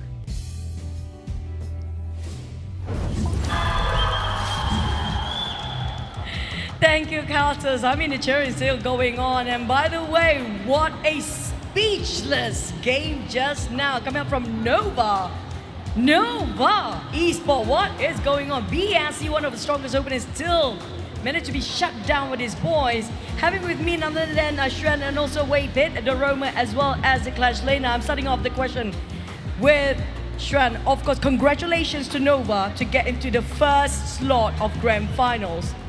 But Xuan, yesterday you fought against AG. Today it's BSE, but your performance, I think maybe all of the games just now you got the MVP. Why is so different from yesterday from your side? 可以。因为昨天拿到了那个 KWC 的门票嘛，然后就觉得没那么压力了，就放开来打，所以今天发挥比较好一点吧。They don't have the pressure anymore to get the slot for KWC, which is going to be the world stage very soon. So they don't have any more pressure. They just play and do what they do best and have fun. Okay, thank you so much for Xuan. Incredible games. Wait, Pit. You okay? Okay. You alright? Alright. He's staring into the abyss. Wait, Pit. I heard yesterday you were so sick. How's your health today? 我觉得还好吧。I think you can also say it in English just now. But he says basically he feels a bit okay. But yesterday, despite you were so ill, but you managed to pull it through. But compared to yesterday, I mean, what drives you for today to just keep it going? Yesterday you were half dead, and today it's like back up. How was the process of you healing from yesterday? 你昨天的表现跟今天表现，我们看到完全不一样，对吗？因为可能你的健康也不舒服，对吗？但是昨天跟今天没有24小时，所以你的表现改变了那么多，发生了什么事？我觉得没有差别吧，就是不舒服不是借口，我觉得。Not being well is not an excuse. Whatever they have to go for, they will fight for it. And last but not least, I want to ask any of you the question. If you get to choose your opponent for the grand finals, would you prefer to fight against AG or fight against BSE again? 我觉得还是会打到 BSE 吧。为什么？因为感觉 AG 赢 BSE 还是有点难度的。They want to fight BSE once more because they feel like BSE is a better challenger and give them a bit more challenge for the grand finals. Thank you so much, Wei Pit and also Xuan. I think you need some rest.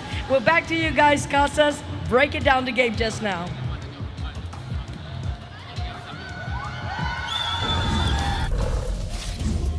The fans are elated with plenty to celebrate for as Nova Esports take a convincing 3-0, going back into the very final game. All gears were running at level 5 as we've got another incredible run from Xuan as well as CY, where Muchi, he can afford to play as aggressive and do whatever he wants, even taking the tire by himself with so much space created against Backstreet Esports. How often do you see that Marco Polo just waltzing around on his own, dealing with tyrants, man? I mean, he was only given so much of room because Nova Esports, the rest of their team members were constantly on that front push.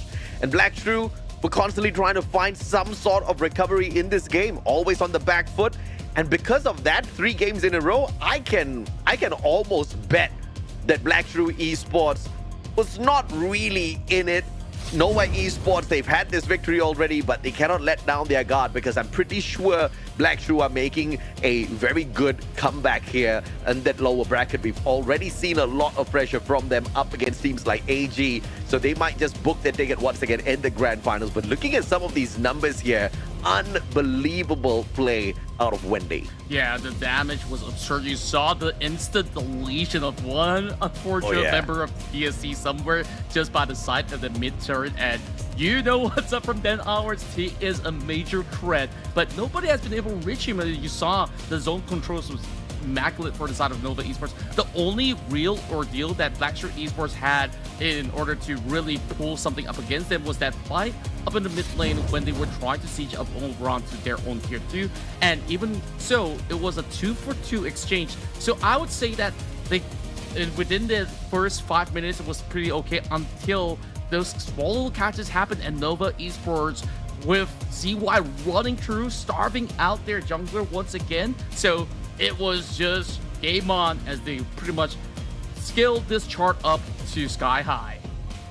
Yeah, man, I mean, again, yet another chart going just one way. I don't think for even 1 second Blackstreet Esports is the kind of squad that will just give away matches like this. No back and forth, no contest for the big objectives. And yes, Nova is a really, really good team, but to be able to control Blackstreet Esports in such a way, I'm excited if this is really the case, right? Because we're going to have a damn good representation over at KWC later on. But of course, the man that made it all happen, Wendy, that gun and Mo, 40% of the damage dealt out came from this man. My goodness me, I do not want to go up against him. No, me neither, man. I mean, I've played some games with God and Mo. I can only hit maybe a couple blades, but this guy hits every couple blades out there. So he is just an absolute machine when it comes down to dominating that mid lane. And he kind of steals away that streak from Schwinn at the same time. So it was never just about a one-man show out of Nova Esports, because they're multifaceted, and at the very same time you saw the kind of impact that he had even on other heroes as well. So Wendy, good on him. He's been able to really had a full clear passage to really see if they could defend once again. As we go through the highlights, this was that measurement. Take a look at how far they were, as CY has been able to breach right through, finding that opening paint, and then displayed so nasty on Zihong. Absolutely, and of course it was just a one-sided matchup, and later on it was that beautiful lock-in, right? He laid out that map and catching the players on the side of Nova, but they did manage to turn it around a tad bit here. And BSC, no matter what they tried after that, it was just a one-sided showdown. You know, everybody just stepping up. Juan, Waypit, it was just a all-out slugfest, and only one team was getting beaten up, and unfortunately that was BSC here. Yeah, they were trying to pufferfish as well. As like, don't mess with my jungle camps, but then again, every time they walked right through, yep, they just went out limping in that sense. But the good news is that they can recuperate, because tomorrow, more big matches yet again with our three teams still intact. Unfortunately, we had to say goodbye to O2 Esports for today's run. They have been impressive throughout the entire league, and now, of course, they will have to once again look for a way to once again impress us in the upcoming MKL, where the journey continues. Blackshore Esports will take on AG Global again, as this grudge match has once again see the finals. You get all out to challenge Nova Esports, waiting to secure their throne yet again.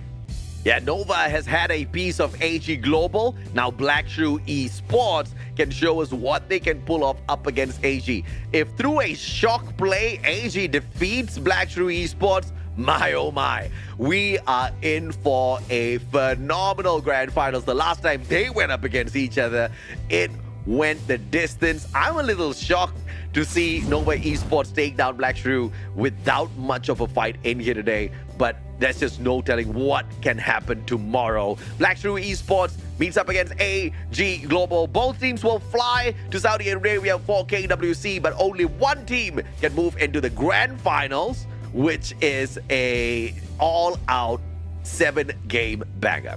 That's right, we will have perhaps an ultimate battle, and also we'll be joined by 7GL. Some of your favorite streamers will be there at some way per bit, so you definitely want to be there for a whole lot of entertainment at the very same time and witness history in the making, because this is our first ever MKL run on ground in that sense. Yep. Of course, there is going to be a lot of things to celebrate, to see who will be crowned as champions. But my, what a day it has been. We've seen the triumph of teams. We've also seen downfalls coming in for O2 Esports, commiseraries for them. But of course, that being said, we have so much to look forward for tomorrow. Those games, they will absolutely go pretty wild, so you don't want to miss out.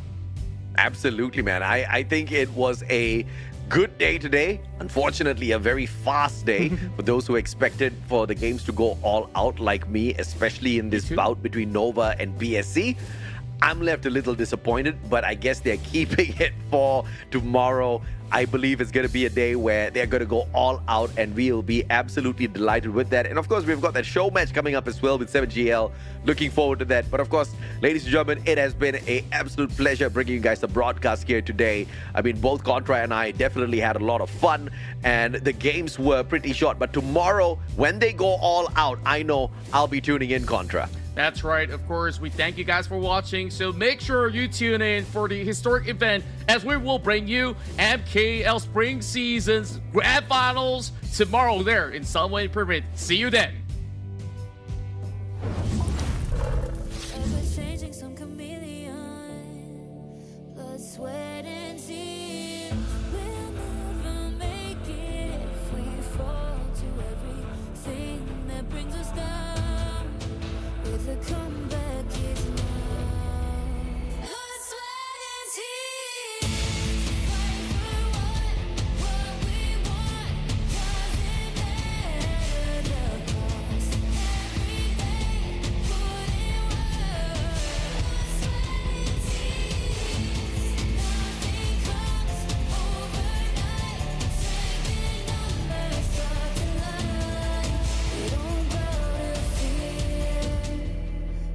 sweat and tears.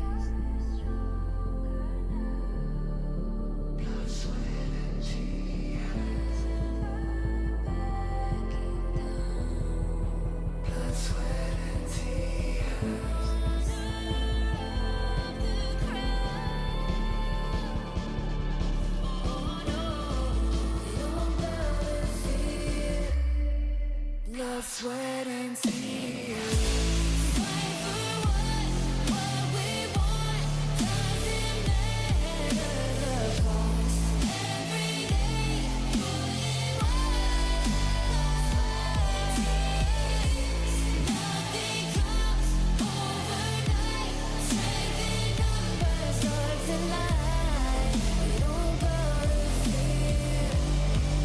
Blood, sweat, and tears.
It's an honor showtime.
It's an honor showtime.